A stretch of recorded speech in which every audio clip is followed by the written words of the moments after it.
ഞാൻ യോഗ്യനല്ല യേശുവേ നിൻ സ്നേഹം പ്രാപിപ്പാൻ. ഞാൻ യോഗ്യനല്ല യേശുവേ നിൻ നന്മ പ്രാപിപ്പാൻ. എങ്കിലും നീ സ്നേഹിച്ചു, എങ്കിലും നീ മാനിച്ചു, എങ്കിലും നീ സ്നേഹിച്ചു, എങ്കിലും നീ മാനിച്ചു. ഇത്ര നല്ല സ്നേഹമേ നന്ദിയോടെ വാഴ്ത്തും ഞാൻ. ഇത്ര നല്ല സ്നേഹമേ നന്ദിയോടെ വാഴ്ത്തും ഞാൻ.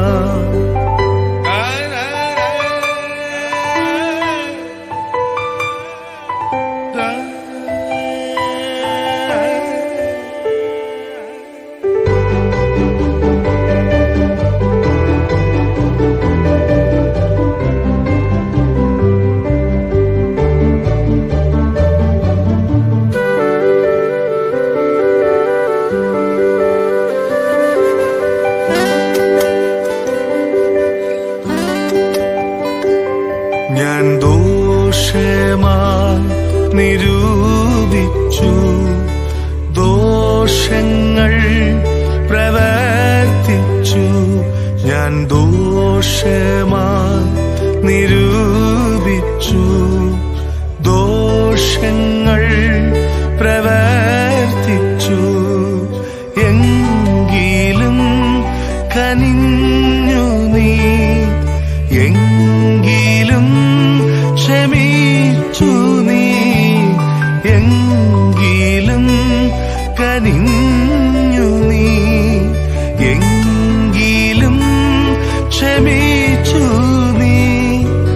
ഇത്ര നല്ല സ്നേഹമേ നന്ദിയോടെ വാഴ്ത്തും ഞാൻ. ഇത്ര നല്ല സ്നേഹമേ നന്ദിയോടെ വാഴ്ത്തും ഞാൻ.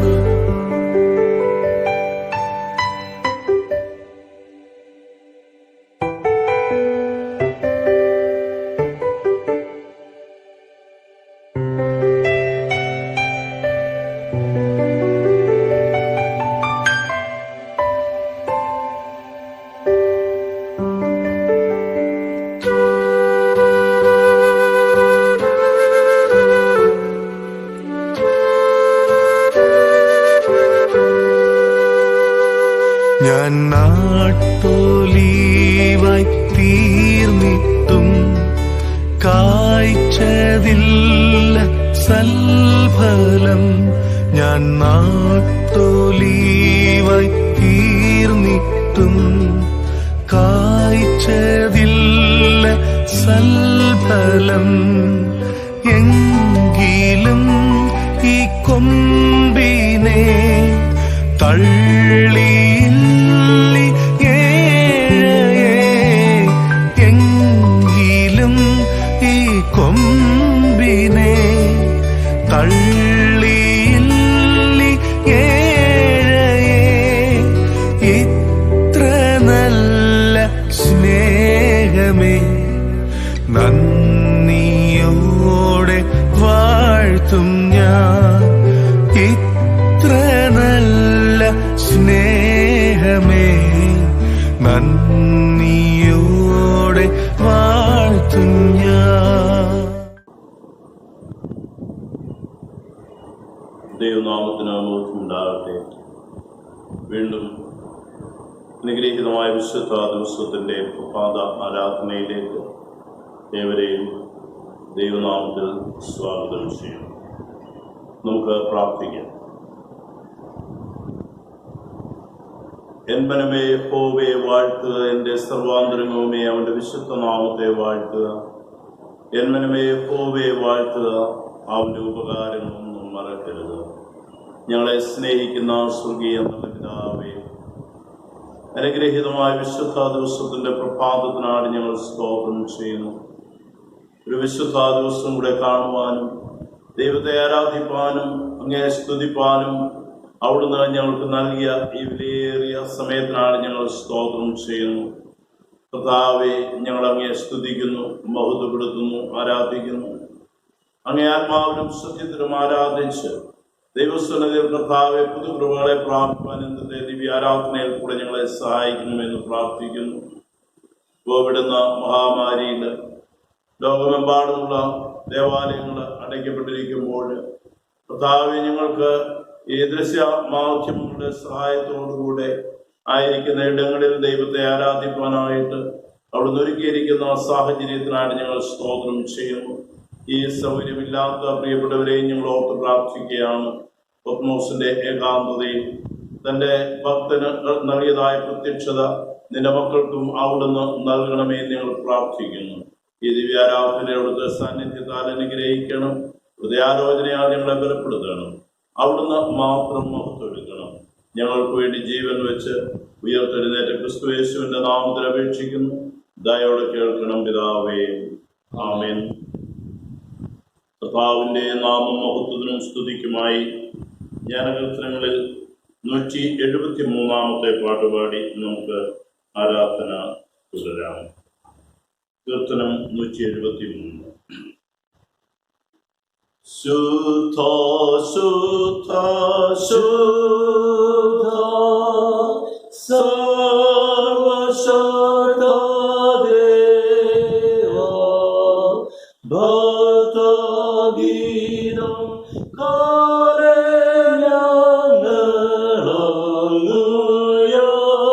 ഞങ്ങളുയർത്തുമേ. പാപം ശാപം പോകും കാരുണ്യായ യഹോവ, ദേവത്രിയേക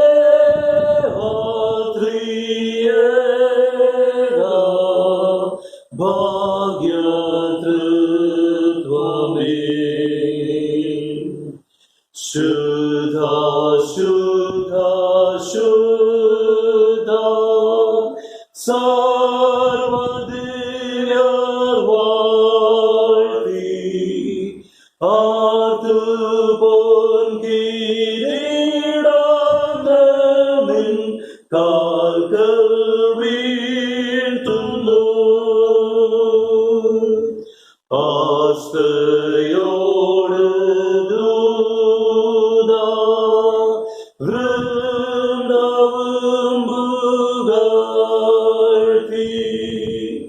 ആദ്യം ദാഹീന നിന്നെ വാഴ്ത്തുന്നു. ശുദ്ധ ശുദ്ധ ശുദ്ധ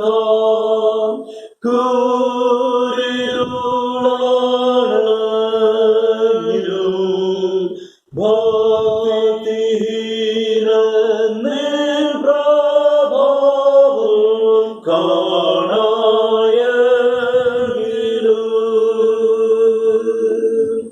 വിശുദ്ധ നീ മാത്രം തുല്യനില്ലായെങ്ങും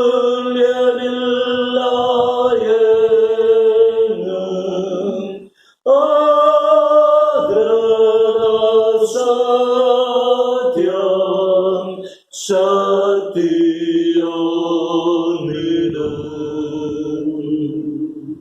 ശുദ്ധ ശുദ്ധ ശുദ്ധ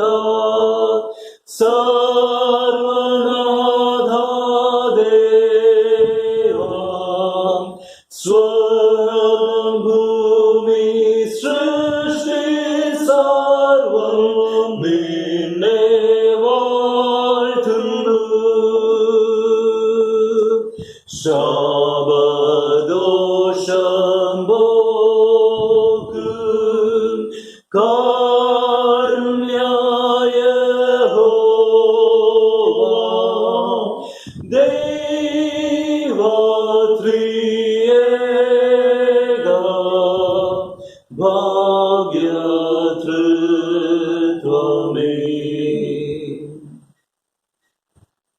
ദൈവമാത്മാവാകുന്നു. അവനെ നമസ്കരിക്കുന്നവർ ആത്മാവിലും സത്യത്തിലും നമസ്കരിക്കണം. നമ്മുടെ പിതാവായ ദൈവത്തിൽ നിന്നും കർത്താവായ യേശുക്രിസ്തുവിൽ നിന്നും നിങ്ങൾക്ക് കൃപയും സമാധാനവും ഉണ്ടാകട്ടെ. ആ ദൈവത്തിന്റെ ധനം, ജ്ഞാനം, അറിവ് എന്നിവയുടെ ആഴമേ, അവന്റെ ന്യായവിധികളുടെ പ്രമേയവും അവന്റെ വഴികൾ എത്ര ഗോചരവുമാകുന്നു. സകലവും അവനിൽ നിന്നും അവനാലും അവങ്കിലേക്കുമാകുന്നുവല്ലോ. അവനെന്നും നയിക്കും മഹത്വം. ആമേൻ. കർത്താവേ, ഞങ്ങളുടെ അധരങ്ങളെ തുറക്കണമേ. എന്നാൽ ഞങ്ങളുടെ വായ നിന്റെ സ്തുതിയെ വർണ്ണിക്കും. പിതാവിനും പുത്രനും പരിശുദ്ധാത്മാവിനും മഹത്വം ഉണ്ടാകട്ടെ. ആദിയെങ്കിലും ഇപ്പോഴും എന്നേക്കുമുള്ള പ്രകാരം തന്നെ. ആമേൻ. തൃത്വത്തിന് സ്തുതി. സൈന്യങ്ങളുടെ ദൈവമായ കർത്താവ് പരിശുദ്ധൻ, പരിശുദ്ധൻ, പരിശുദ്ധൻ. ആകാശവും ഭൂമിയിൽ നിന്റെ മഹത്വം നിറഞ്ഞിരിക്കുന്നു. മഹോന്നതനായ കർത്താവേ, നിനക്ക് മഹത്വമുണ്ടാകട്ടെ. കർത്താവിന്റെ നാമത്തിൽ വന്നവനും വരുവാനിരിക്കുന്നവനും വാഴ്ത്തപ്പെട്ടവനാകുന്നു. ഉന്നതങ്ങളിൽ സ്തുതി. ദൈവമേ, നീ പരിശുദ്ധനാകുന്നു. ദൈവമേ, നീ പരിശുദ്ധനാകുന്നു. സർവശക്തനേ, നീ പരിശുദ്ധനാകുന്നു. സർവശക്തനേ, നീ പരിശുദ്ധനാകുന്നു. മരണമില്ലാത്തവനേ, നീ പരിശുദ്ധനാകുന്നു. മരണമില്ലാത്തവനേ, നീ പരിശുദ്ധനാകുന്നു. ഞങ്ങൾക്ക് വേണ്ടി ക്രൂശിക്കപ്പെട്ട ഞങ്ങളുടെ വീണ്ടെടുപ്പുകാരനായ കർത്താവേ, ഞങ്ങളോട് കരുണ ചെയ്യണമേ. ഞങ്ങൾക്ക് വേണ്ടി ക്രൂശിക്കപ്പെട്ട ഞങ്ങളുടെ വീണ്ടെടുപ്പുകാരനായ കർത്താവേ, ഞങ്ങളോട് കരുണ ചെയ്യണമേ. പരിശുദ്ധാത്മാവായ കർത്താവേ, ഞങ്ങളോട് കരുണ ചെയ്യണമേ. പരിശുദ്ധാത്മാവായ കർത്താവേ, ഞങ്ങളോട് കരുണ ചെയ്യണമേ. കർത്താവേ, ഞങ്ങളുടെ പ്രാർത്ഥനകളും സ്തോത്രങ്ങളും കൈക്കൊണ്ട് ഞങ്ങളോട് കരുണ ചെയ്യണമേ. കർത്താവേ, കൃപ തോന്നി ഞങ്ങളോട് കരുണ ചെയ്യണമേ. സർവശക്തനായ ദൈവമേ, ഞങ്ങളുടെ കർത്താവായ യേശുക്രിസ്തു മുഖാന്തരം ഞങ്ങളുടെ ആരാധനയും സ്തോത്രവും തിരുമുമ്പാകെ അർപ്പിക്കുന്നതിനായി ഞങ്ങൾ നിന്റെ സന്നിധിയിലേക്ക് വന്നിരിക്കുന്നു. ഞങ്ങളുടെ പാപങ്ങളെ പരമാർത്ഥമായി ഏറ്റുപറയുന്നതിനും മറ്റുള്ളവർക്ക് ഞങ്ങൾക്ക് വേണ്ടി പ്രാർത്ഥിക്കുന്നതിന് ഞങ്ങളെ സഹായിക്കണമേ. നിന്റെ പരിശുദ്ധ വചനം ശ്രദ്ധയോടെ കേൾക്കുന്നതിനാൽ ഞങ്ങൾ നിന്റെ സ്നേഹത്തിന്റെ വലുപ്പത്തെ കൂടുതൽ യഥാർത്ഥമായി അറിയുകയും നിന്റെ കൃപാഫലങ്ങളെ ഞങ്ങളുടെ ജീവിതത്തിൽ തെളിയിച്ചു കാണിക്കുകയും ചെയ്യേണ്ടതിന് ഞങ്ങളുടെ കർത്താവായ യേശുക്രിസ്തു മൂലം കൃപ ചെയ്യണമേ. ആമേൻ. നമുക്ക് പാപമില്ല എന്ന് നാം പറയുന്നുവെങ്കിൽ നമ്മെ തന്നെ വഞ്ചിക്കുന്നു. സത്യം നമ്മളില്ലാതെയായി നമ്മുടെ പാപങ്ങളെ ഏറ്റുപറയുന്നുവെങ്കിൽ അവൻ നമ്മുടെ പാപങ്ങളെ ക്ഷമിച്ച് സകല അനീതിയും പോക്കി നമ്മെ ശുദ്ധീകരിപ്പാൻ തക്കവണ്ണം വിശ്വസ്തനും നീതിമാനുമാവുന്നു. ഞാൻ എഴുന്നേറ്റ് അപ്പന്റെ അടുക്കൽ ചെന്ന് അവനോട്, അപ്പാ, ഞാൻ സ്വർഗ്ഗത്തോടും നിന്നോടും പാപം ചെയ്തിരിക്കുന്നു. ഇനി നിന്റെ മകൻ എന്ന പേരിന് ഞാൻ യോഗ്യനല്ല എന്ന് പറയും. ദൈവരാജ്യം സമീപിച്ചിരിക്കുന്നു. മാനസാന്തരപ്പെട്ട് സുവിശേഷത്തിൽ വിശ്വസിപ്പിൻ. നമുക്കുള്ള മഹാപുരോഹിതൻ നമ്മുടെ ബലഹീനതകളിൽ സഹതാപം കാണിപ്പാൻ കഴിയാത്തവനല്ല. പാപമൊഴിയ സകലത്തിലും നമുക്ക് തുല്യമായി പരീക്ഷിക്കപ്പെടുന്നേ നമുക്കുള്ളത്. അതുകൊണ്ട് നമുക്ക് മുട്ടുകുത്തി മൗനമായി നമ്മെ തന്നെ ശോധന ചെയ്ത് നമ്മെ തന്നെ ദൈവസന്നിധിയിൽ പുതുക്കുവാനായിട്ട് നമുക്ക് ഈ സമയം കണ്ടെത്താം. ചില നിമിഷങ്ങൾ ദൈവസന്നിധിയിൽ വന്നുപോയതായ വീഴ്ചകളെ നമുക്ക് ദൈവസന്നിധിയിൽ ഓർക്കാം.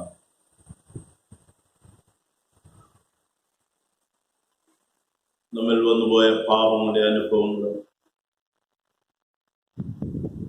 നമ്മുടെ ദൗത്യങ്ങൾ നിറവേറ്റുന്നതിൽ വന്നുപോയ വീഴ്ചകൾ,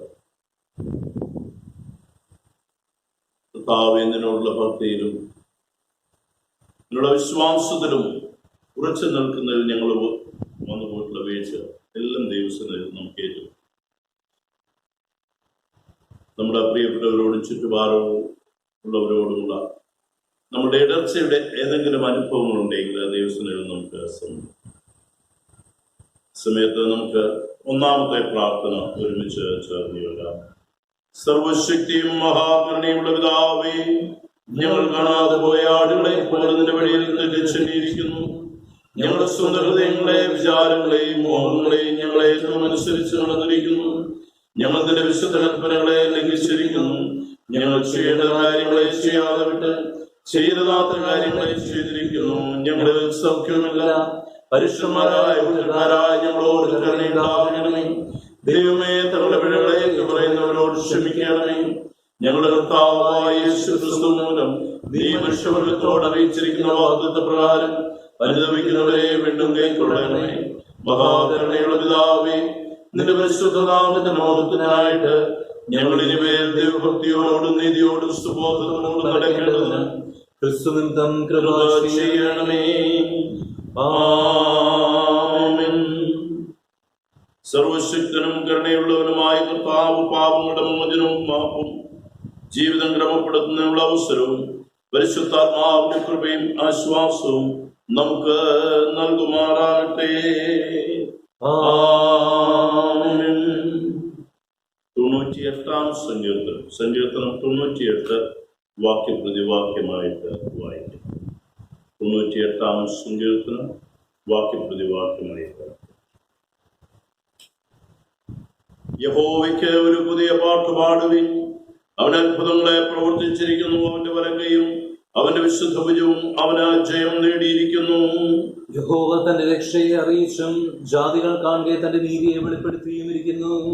അവൻ ഇസ്രായേൽ ഗൃഹത്തിന് തന്റെ ദയയും വിശ്വസ്തയും ഓർത്തിരിക്കുന്നു. ഭൂമിയുടെ അറുതികളൊക്കെയും നമ്മുടെ ദൈവത്തിന്റെ രക്ഷ കണ്ടിരിക്കുന്നു. സകല ഭൂവാസികളുമായുള്ളവരെ യഹോവയ്ക്ക് ആർപ്പെടുവൻ, കൊട്ടിഘോഷിച്ച് കീർത്തനം ചെയ്യുവൻ. ഇന്നലത്തോടെ യഹോവയ്ക്ക് കീർത്തനം ചെയ്യുവിൻ, ഇന്നലത്തോടും സംഗീതാസുരത്തോടും കൂടെ തന്നെ.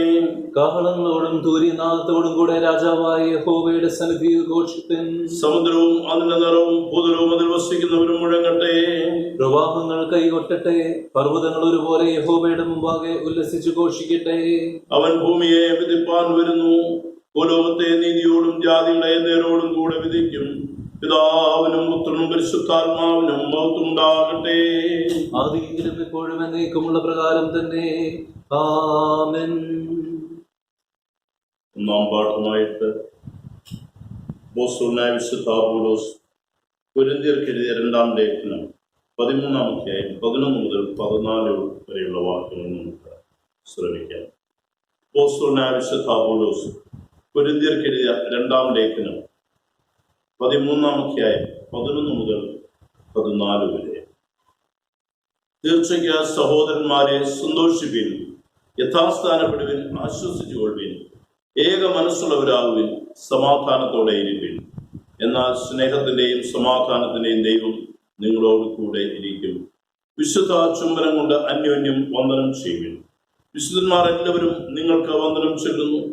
കർത്താവായ യേശുക്രിസ്തുവിന്റെ കൃപയും ദൈവത്തിന്റെ സ്നേഹവും പരിശുദ്ധാത്മാവിന്റെ കൂട്ടായ്മയും നിങ്ങളെല്ലാവരോടും കൂടെ ഇരിക്കുമാറാകട്ടെ. സഖരിയാവിന്റെ പാട്ട് വാക്യപ്രതിവാക്യമായിട്ട് വായിക്കാം. സഖരിയാവിന്റെ പാട്ട്. ഇസ്രായേലിന്റെ ദൈവമായ കർത്താവ് അനുഗ്രഹിക്കപ്പെട്ടവൻ, അവൻ തന്റെ ജനത്തെ സന്ദർശിച്ച് ഉദ്ധാരണം ചെയ്യും. ആദ്യം മുതൽ തന്റെ വിശുദ്ധ പ്രവാചകന്മാർ മുഖാന്തരം അരുളി ചെയ്തതുപോലെ നമ്മുടെ ശത്രുക്കളുടെ വശത്തു നിന്നും നമ്മെ പായിക്കുന്ന ഏവരുടെയും കയ്യിൽ നിന്നും നമ്മെ രക്ഷിപ്പാൻ തന്റെ ദാസനായ ദാവീദിന്റെ ഗ്രഹത്തിൽ നമുക്ക് രക്ഷയുടെ കൊമ്പ് ഉയർത്തുകയും ചെയ്തിരിക്കുന്നത്, നമ്മുടെ പിതാക്കന്മാരോട് കരുണ പ്രവർത്തിക്കേണ്ടതിനും നമ്മുടെ ശത്രുക്കളുടെ കയ്യിൽ നിന്നും രക്ഷിക്കപ്പെട്ട് നാം ആയുഷ്കാലമൊക്കെയും ഭയം കൂടാത്തതിനും വിശുദ്ധിയിലും നീതിയിലും തന്നെ ആരാധിപ്പാൻ നമുക്ക് കൃപ നൽകുമെന്ന് അവൻ നമ്മുടെ പിതാവായ അബ്രഹാമിനോട് ചെയ്ത സത്യവും തന്റെ വിശുദ്ധ നിയമവും ഓർത്തത് കൊണ്ടുമാകുന്നു. നീയോ പൈതലെ അത്യുന്നതന്റെ പ്രവാചകൻ എന്ന് വിളിക്കപ്പെടും കർത്താവിന്റെ വഴി ഒരുക്കുവാനും നമ്മുടെ ദൈവത്തിന്റെ ആദരകരുണയാൽ അവന്റെ ജനത്തിന് പാപമോചനത്തിൽ രക്ഷാപരിജ്ഞാനം കൊടുക്കാനുമായി നീ അവന് മുമ്പായി നടക്കും. ഇരുളും മരണങ്ങളിലും ഇരിക്കുന്നവർക്ക് പ്രകാശിച്ച് നമ്മുടെ കാലുകളെ സമാധാന മാർഗത്തിൽ നടത്തേണ്ടതിന് ആ ആദരകരുണയാൽ ഉയരത്തിൽ നിന്ന് ഉദയം നമ്മെ സന്ദർശിച്ചിരിക്കുന്നു. പിതാവിനും പുത്രനും പരിശുദ്ധാത്മാവിനും മഹത്വമുണ്ടാകട്ടെ. ആദിയിലും ഇപ്പോഴും എന്നേക്കുമുള്ള പ്രകാരം തന്നെ. ആമേൻ. ഇന്നത്തേക്ക് നിശ്ചയിച്ചിട്ടുള്ള സുവിശേഷ ഭാഗം വിശുദ്ധ മത്തായി എഴുതിയ സുവിശേഷം 28-ാം അധ്യായത്തിൽ 16 മുതൽ 20 വരെ എഴുതപ്പെട്ടിരിക്കുന്ന ദൈവവചനം ശ്രദ്ധിപ്പിക്കും. വിശുദ്ധ മത്തായി എഴുതിയ സുവിശേഷം 28-ാം അധ്യായത്തിൽ 11 മുതൽ 16 മുതൽ 20 വരെ. എന്നാൽ 11 ശിഷ്യന്മാർ ഗലീലയിൽ യേശു അവരോട് കൽപ്പിച്ചിരുന്ന മലയ്ക്ക് പോയി. അവനെ കണ്ടപ്പോൾ അവർ നമസ്കരിച്ചു, ചിലരോ സംശയിച്ചു. യേശു അടുത്തിരുന്നു. സ്വർഗത്തിലും ഭൂമിയിലും സകല അധികാരവും എനിക്ക് നൽകപ്പെട്ടിരിക്കുന്നു. ആകയാൽ നിങ്ങൾ പുറപ്പെട്ട് പിതാവിന്റെയും പുത്രന്റെയും പരിശുദ്ധാത്മാവിന്റെയും നാമത്തിൽ സ്നാനം കഴിപ്പിച്ചും ഞാൻ നിങ്ങളോട് കൽപ്പിച്ചതൊക്കെയും പ്രമാണിപ്പാൻ തക്കവണ്ണം ഉപദേശിച്ചുകൊണ്ട് സകല ജാതികളെയും ശിഷ്യരാക്കിക്കൊള്ളുകയും ഞാനോ ലോകാവസാനത്തോളം എല്ലാ നാളും നിങ്ങളോട് കൂടെ ഉണ്ട് എന്ന് അറിയിച്ചു.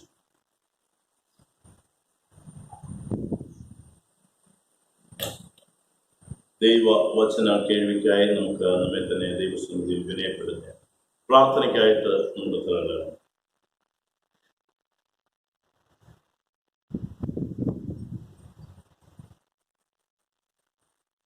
വചനം ജഡമായി തീർന്ന് കൃപയും സത്യവും നിറഞ്ഞവനായി ഞങ്ങളുടെ ഇടയിൽ പാർത്ത ഞങ്ങളുടെ യേശു കർത്താവേ, ദൈവത്തിന്റെ വചനം ജീവനും ചൈതന്യവും നൽകുന്നതാകും. അത് കർത്താവെ പിതാവിനെയും പുത്രനെയും പരിശുദ്ധാത്മാവിനെയും വെളിപ്പെടുത്തുന്നതാകിയ ഞങ്ങൾ അവിടുത്തെ സന്നിധിയിൽ വചനത്തിന് മുമ്പാകെ ഞങ്ങളെ തന്നെ വിനയപ്പെടും. പിതാവും പുത്രനും പരിശുദ്ധാത്മാവുമാകുന്ന ത്രിയേക ദൈവത്തെ ദൈവവചനത്തിൽ വെളിപ്പെടുത്തിയിരിക്കുന്നത് തിരിച്ചറിയുവാൻ ഞങ്ങളുടെ ബുദ്ധിയെ അവിടുന്ന് തുറക്കണമെന്ന് പ്രാർത്ഥിക്കും.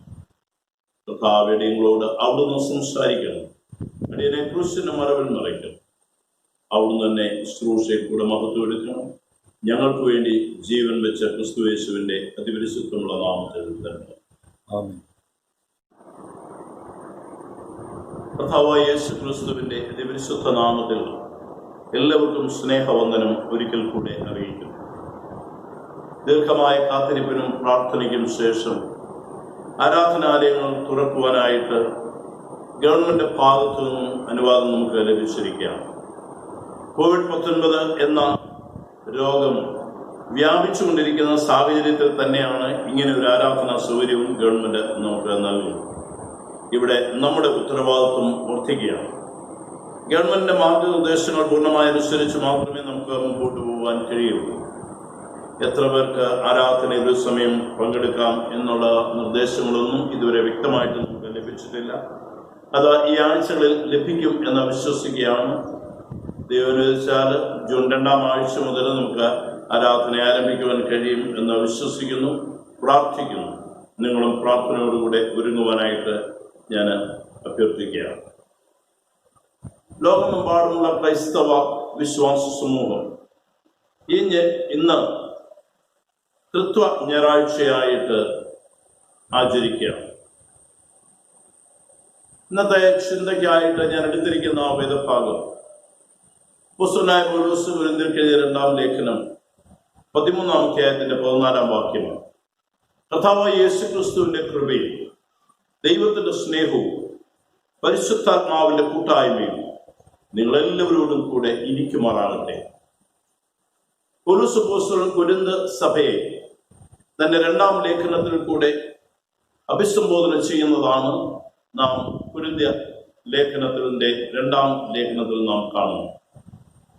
ഇവിടെ വളരെ വ്യത്യസ്തമായ ഒരു സാഹചര്യത്തിൽ തെറ്റായ പഠിപ്പിക്കലുകളിൽ ഉഴലുകയും അതുപോലെ തന്നെ സഭയ്ക്കുള്ളിൽ തന്നെ ഛിദ്രതയും പാപത്തിൽ ജീവിക്കുന്നതായ ഒരു സമൂഹവും ജഡത്തിന്റെ മോഹങ്ങളിൽ കൂടെ കടന്നു പോകുന്ന ഒരു സമൂഹവും അതിൻ്റെയൊക്കെ മധ്യത്തിൽ പൗലോസ് അപ്പോസ്തലൻ അവരെ പ്രോത്സാഹിപ്പിക്കുകയും അതുപോലെ തന്നെ അവരെ ശാസിക്കുകയും അവർക്ക് അവരുടെ മുമ്പിൽ ചില വെല്ലുവിളികൾ നൽകുകയും അതേസമയം തന്നെ ദൈവത്തിന്റെ സ്വർഗീയമായ അനുഗ്രഹങ്ങളെ അവരുടെ മേൽ ദൈവം വർഷിക്കട്ടെ എന്ന് പ്രാർത്ഥിക്കുകയും ചെയ്യുന്നതായ ഒരു പ്രാർത്ഥനയോടുകൂടെയാണ് ആ ലേഖനം അവസാനിക്കുന്നത്.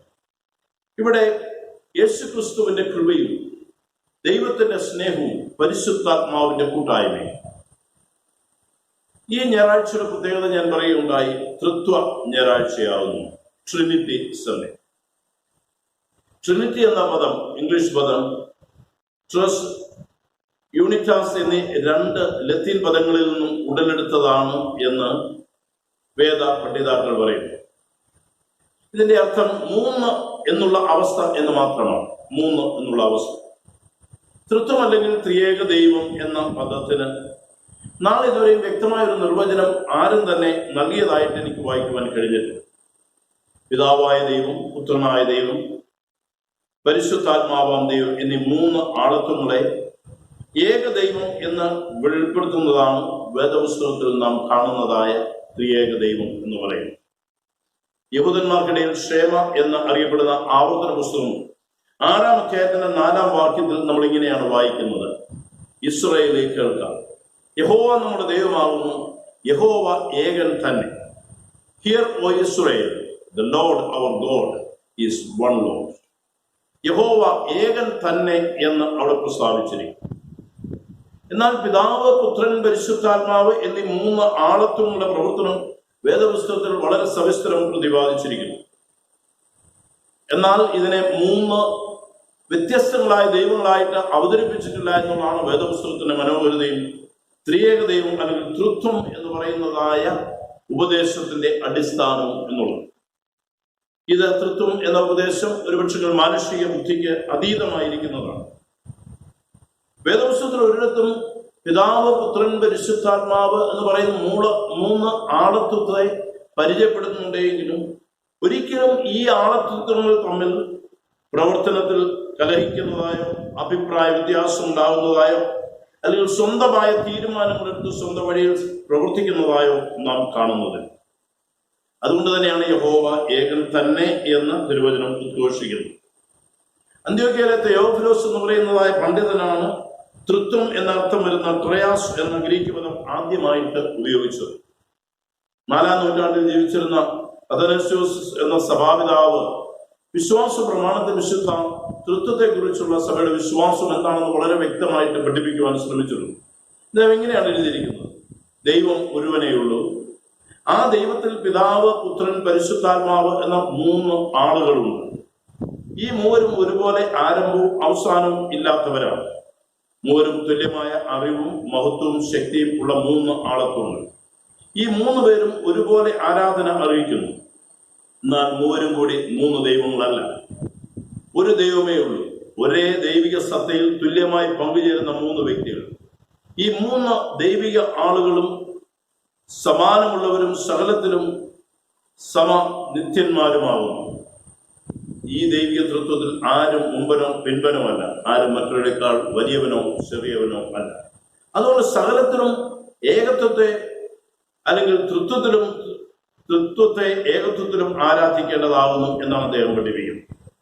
ഇവിടെ പറയുന്ന തൃത്വ ഉപദേശത്തില് അഥനാസ്യോസിന്റെ പഠിപ്പിക്കുക അനുസരിച്ച് 3 ആളത്വങ്ങൾ, 3 വ്യത്യസ്തങ്ങളായ ദൗത്യങ്ങൾ ഏറ്റെടുത്ത് ഒരുമിച്ച് പ്രവർത്തിക്കുന്നതായ ഒരു പ്രവർത്തന ശൈലി എന്നുള്ളതാണ് നമുക്ക് കാണുവാനായിട്ട് കഴിയുന്നത്. ഒരുപക്ഷെ ഇതിനെ പൂർണ്ണമായിട്ട് നമ്മുടെ യുക്തി കൊണ്ട് നമുക്ക് വിവേചിക്കുവാനായിട്ട് കഴിയും. തൃത്വം എന്നുള്ളത് അതൊരു മിസ്റ്ററിയാണ്, ഒരു നിഗൂഢ വിഷയമാണ്. ദൈവിക വെളിപ്പാട് കൂടാതെ യുക്തി വൈഭവത്താൽ തൃത്വത്തെ നമുക്ക് മനസ്സിലാക്കുവാൻ കഴിയില്ല. ഇനി അങ്ങനെ വെളിപ്പാടുകൾ ലഭിച്ചാൽ തന്നെ അത് നമുക്ക് വെളിപ്പാടായിട്ട് ലഭിച്ചതിന് ശേഷം യുക്തിയുടെ ആ ഒരു തെളിമയിൽ നമുക്കതിനെ വിവരിച്ചു കൊടുക്കുവാനും കഴിയുന്നതാണ്. എന്ന് പറഞ്ഞാൽ തൃത്വം എന്ന് പറയുന്നത് നമ്മുടെ ജീവിതത്തിൽ അത് അനുഭവമായി മാറുകയാണ്. ഉദാഹരണമായിട്ട് ഇലക്ട്രിസിറ്റി നമുക്കതിനെ കാണുവാനായിട്ട് കഴിയില്ല, അതേസമയം നമുക്ക് അനുഭവിക്കുവാനായിട്ട് കഴിയും. അത് പ്രകാശം നൽകുന്നതിൽ കൂടെ അല്ലെങ്കിൽ സ്പർശിച്ചാൽ കറണ്ട് അടിക്കുന്നതിൽ കൂടെ ഇലക്ട്രിസിറ്റി എന്ന് പറയുന്നത് നമുക്ക് അനുഭവിക്കുവാനായിട്ട് കഴിയും. അപ്പോൾ യുക്തിക്കൊക്കെ അതീതമായിട്ടാണ് തൃത്വം എന്ന് പറയുന്നതായ ദൈവികമായിട്ടുള്ള പ്രമാണം അല്ലെങ്കിൽ പിതാവും പുത്രനും പരിശുദ്ധാത്മാവുന്ന 3 ആളത്വങ്ങളുടെ ഒരുമിച്ചുള്ള പ്രവർത്തനം എന്ന് പറയുന്നത്. അതുകൊണ്ടാണ് ത്രിയേക ദൈവം എന്ന് വേദപുസ്തകത്തിൽ ഉടനീളം പ്രസ്താവിച്ചിരിക്കുന്നത്. പഴയ നിയമം നാം പഠിക്കുവാനായിട്ട് ശ്രമിക്കുകയാണെങ്കിൽ പഴയ നിയമത്തിലും ത്രിയേക ദൈവത്തിന്റെ പ്രവർത്തനം സമന്വയിപ്പിക്കുന്നതായിട്ടാണ് നമുക്ക് കാണുവാനായിട്ട് കഴിയുന്നത്. ഉൽപ്പത്തി പുസ്തകത്തിന്റെ ആരംഭം 1-ാം അധ്യായത്തിന് 1-ാം വാക്യത്തിൽ ആദിയിൽ ദൈവം ആകാശവും ഭൂമിയും സൃഷ്ടിച്ചു. ഭൂമി പാഴായും ശൂന്യമായി വരുന്നു, ആഴത്തിന്മീതെ ഇരുളുണ്ടായിരുന്നു, ദൈവത്തിന്റെ ആത്മാവ് വെള്ളത്തിന്മീതെ പരിവർത്തിച്ചു കൊണ്ടിരുന്നു എന്ന് എഴുതിയിരിക്കുന്നു. പിന്നെ വചനം ആണ് പ്രവർത്തിക്കുന്നത്. 6 ദിവസത്തെ സൃഷ്ടിയിലും വാക്കുകൊണ്ട് ദൈവം സകലത്തെയും സൃഷ്ടിക്കുന്നതായിട്ട് നാം കാണുന്നു. യോഹന്നാൻ 1-ന്റെ 1-ാം വാക്യത്തിൽ പറയുന്നു, ആദ്യം വചനം ഉണ്ടായിരുന്നു, വചനം ദൈവത്തോടു കൂടെയായിരുന്നു, വചനം ദൈവമായിരുന്നു. പിന്നീട് 1-ാം അധ്യായത്തിന്റെ 14-ാം വാക്യത്തിൽ പറയണം, വചനം ജഡമായി തീർന്നു, കൃപയും സത്യവും നിറഞ്ഞവനായി നമ്മുടെ ഇടയിൽ പാർക്കും. അപ്പോൾ ഈ പിതാവ്, പുത്രൻ, പരിശുദ്ധാത്മാവ്, ഈ ഒരു ചിന്ത നമുക്ക് ഉൽപ്പത്തിയുടെ ആദ്യ ഭാഗം തന്നെ കാണുവാൻ കഴിയുന്നുണ്ട്. 1-ാം അധ്യായത്തിന്റെ 26-ാം വാക്യത്തിൽ അനന്തരം ദൈവം നാം നമ്മുടെ സ്വരൂപത്തിൽ നമ്മുടെ സാദൃശ്യപ്രകാരം മനുഷ്യനെ ഉണ്ടാക്കുക എന്ന് പറഞ്ഞിരിക്കുന്നു. അവിടെ ഒരുമിച്ചുള്ള ഒരു പ്രവർത്തനത്തെയാണ് ഏകോപിപ്പിക്കുവാനായിട്ട് ശ്രമിക്കുന്നത്. അതുകൊണ്ട് പഴയ നിയമത്തിൽ ഉടനീളം നാം കാണുന്നതായ ദൈവികമായിട്ടുള്ള പ്രമാണത്തിൽ പിതാവും പുത്രനും പരിശുദ്ധാത്മാവും ചേർന്നുള്ള പ്രവർത്തന ശൈലിയാണ് നമുക്ക് പഠിക്കുവാനായിട്ട് കഴിയുന്നത്. ഒരു ഉദാഹരണം കൂടെ പഴയ നിയമത്തിൽ നിന്ന് ഞാൻ കൊണ്ടുവരുവാൻ ആഗ്രഹിക്കുകയാണ്. യെശയ്യാ പ്രവാചക പുസ്തകം 63-ാം അധ്യായത്തിന്റെ 8, 9, 10 വാക്യങ്ങളിൽ ഇങ്ങനെ എഴുതപ്പെട്ടിരിക്കുന്നു: അവർ എന്റെ ജനം, കപടം കാണിക്കാത്ത മക്കൾ തന്നെ എന്ന് പറഞ്ഞു. അവൻ അവർക്ക് രക്ഷിതാവായി തീർന്നു. അവരുടെ കഷ്ടതയിലൊക്കെയും അവൻ കഷ്ടപ്പെട്ടു. അവന്റെ സമ്മുഖദൂതൻ അവരെ രക്ഷിച്ചു. തന്റെ സ്നേഹത്തിലും കനിവിലും അവൻ അവരെ വീണ്ടെടുത്തു. പുരാതന കാലത്തൊക്കെയും അവൻ അവരെ ചുമന്നുകൊണ്ട് നടന്നു. എന്നാൽ അവർ മത്സരിച്ചു, അവന്റെ പരിശുദ്ധാത്മാവിനെ ദുഃഖിപ്പിച്ചു. അതുകൊണ്ട് അവൻ അവർക്ക് ശത്രുവായി തീർന്നു. താൻ തന്നെ അവരോട് യുദ്ധം ചെയ്തു. 8, 9, 10 വാക്യങ്ങളിൽ 3 വ്യത്യസ്തങ്ങളായ പദങ്ങൾ നമുക്ക് കാണുവാനായിട്ട് കഴിയും. ഒന്ന്, തന്റെ സ്വന്തം ജനത്തെക്കുറിച്ച് പറഞ്ഞിട്ട് പറയുകയാണ്, അവൻ അവർക്ക് രക്ഷിതാവായി തീർന്നു. അപ്പോൾ രക്ഷിക്കുന്നതായ പിതാവാം ദൈവത്തെയാണ് അവിടെ നമുക്ക് കാണുന്നത്. തന്റെ ജനത്തിന്റെ കഷ്ടത കണ്ട് അവരുടെ നിലവിളി കേട്ട് അവരെ രക്ഷിക്കുവാനായിട്ട് ഇറങ്ങി വന്ന പിതാവാം ദൈവത്തെ നാം കാണുന്നു. രണ്ടാമതായിട്ട് 9-ാം വാക്യത്തിൽ പറഞ്ഞിരിക്കുന്നത്, അവന്റെ സമ്മുഖദൂതൻ അവരെ രക്ഷിച്ചു. ചില വേദഭാഗങ്ങൾ പറഞ്ഞിരിക്കുന്നത് രക്ഷിക്കുന്ന വിശിഷ്ട ദൂതനെ ദൈവം അയച്ചു എന്നാണ് പറയുന്നത്. ഇവിടെ പുത്രനാം ദൈവത്തിന്റെ വീണ്ടെടുപ്പിന്റെ പ്രക്രിയയെ കുറിച്ചാണ് നമുക്ക് കാണുവാനായിട്ട് കഴിയുന്നത്.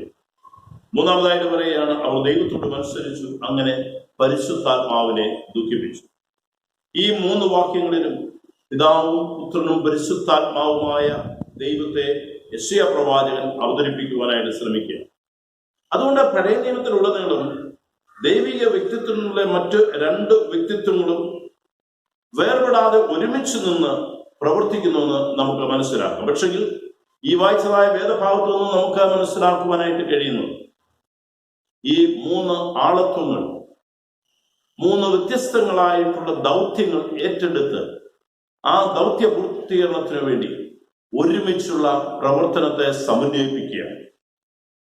അതുപോലെ തന്നെ നമ്മൾ പുതിയ നിയമം പഠിക്കുവാനായിട്ട് ശ്രമിക്കുമ്പോഴും യേശു ക്രിസ്തുവിന്റെ ജനനത്തെക്കുറിച്ചുള്ള അറിയിപ്പിലും തുടർന്നുള്ള എല്ലാ ഭാഗത്തും പിതാവും പുത്രനും പരിശുദ്ധാത്മാവുമായ ദൈവത്തിന്റെ ഒരുമിച്ചുള്ളതായ സാന്നിധ്യം നമുക്ക് അനുഭവിക്കുവാൻ കഴിയുന്നു. ഉദാഹരണമായിട്ട് ഗബ്രിയേൽ ദൂതൻ ലൂക്കോസിന്റെ സുവിശേഷം 1-ാം അധ്യായത്തിന് 35-ാം വാക്യത്തിൽ മറിയയ്ക്ക് പ്രത്യക്ഷനായിട്ട് പറയുന്നത്, പരിശുദ്ധാത്മാവ് നിന്റെ മേൽ വരും. രണ്ടാമത് പറയാണ്, അത്യുന്നതന്റെ ശക്തി നിന്റെ മേൽ വ്യാപരിക്കും. മൂന്നാമതായിട്ട് പറയുന്നത്, അങ്ങനെ ഉത്ഭവിക്കുന്ന വിശുദ്ധ പ്രജ ദൈവപുത്രൻ എന്ന് വിളിക്കപ്പെടും. ഇവിടെ പരിശുദ്ധാത്മാവാം ദൈവത്തിന്റെ ശക്തി നിന്നിൽ വ്യാപരിക്കും, അല്ലെങ്കിൽ നിന്റെ മേൽ വരും. അത്യുന്നതന്റെ ശക്തി, അത്യുന്നതനായ ദൈവത്തിന്റെ ശക്തി.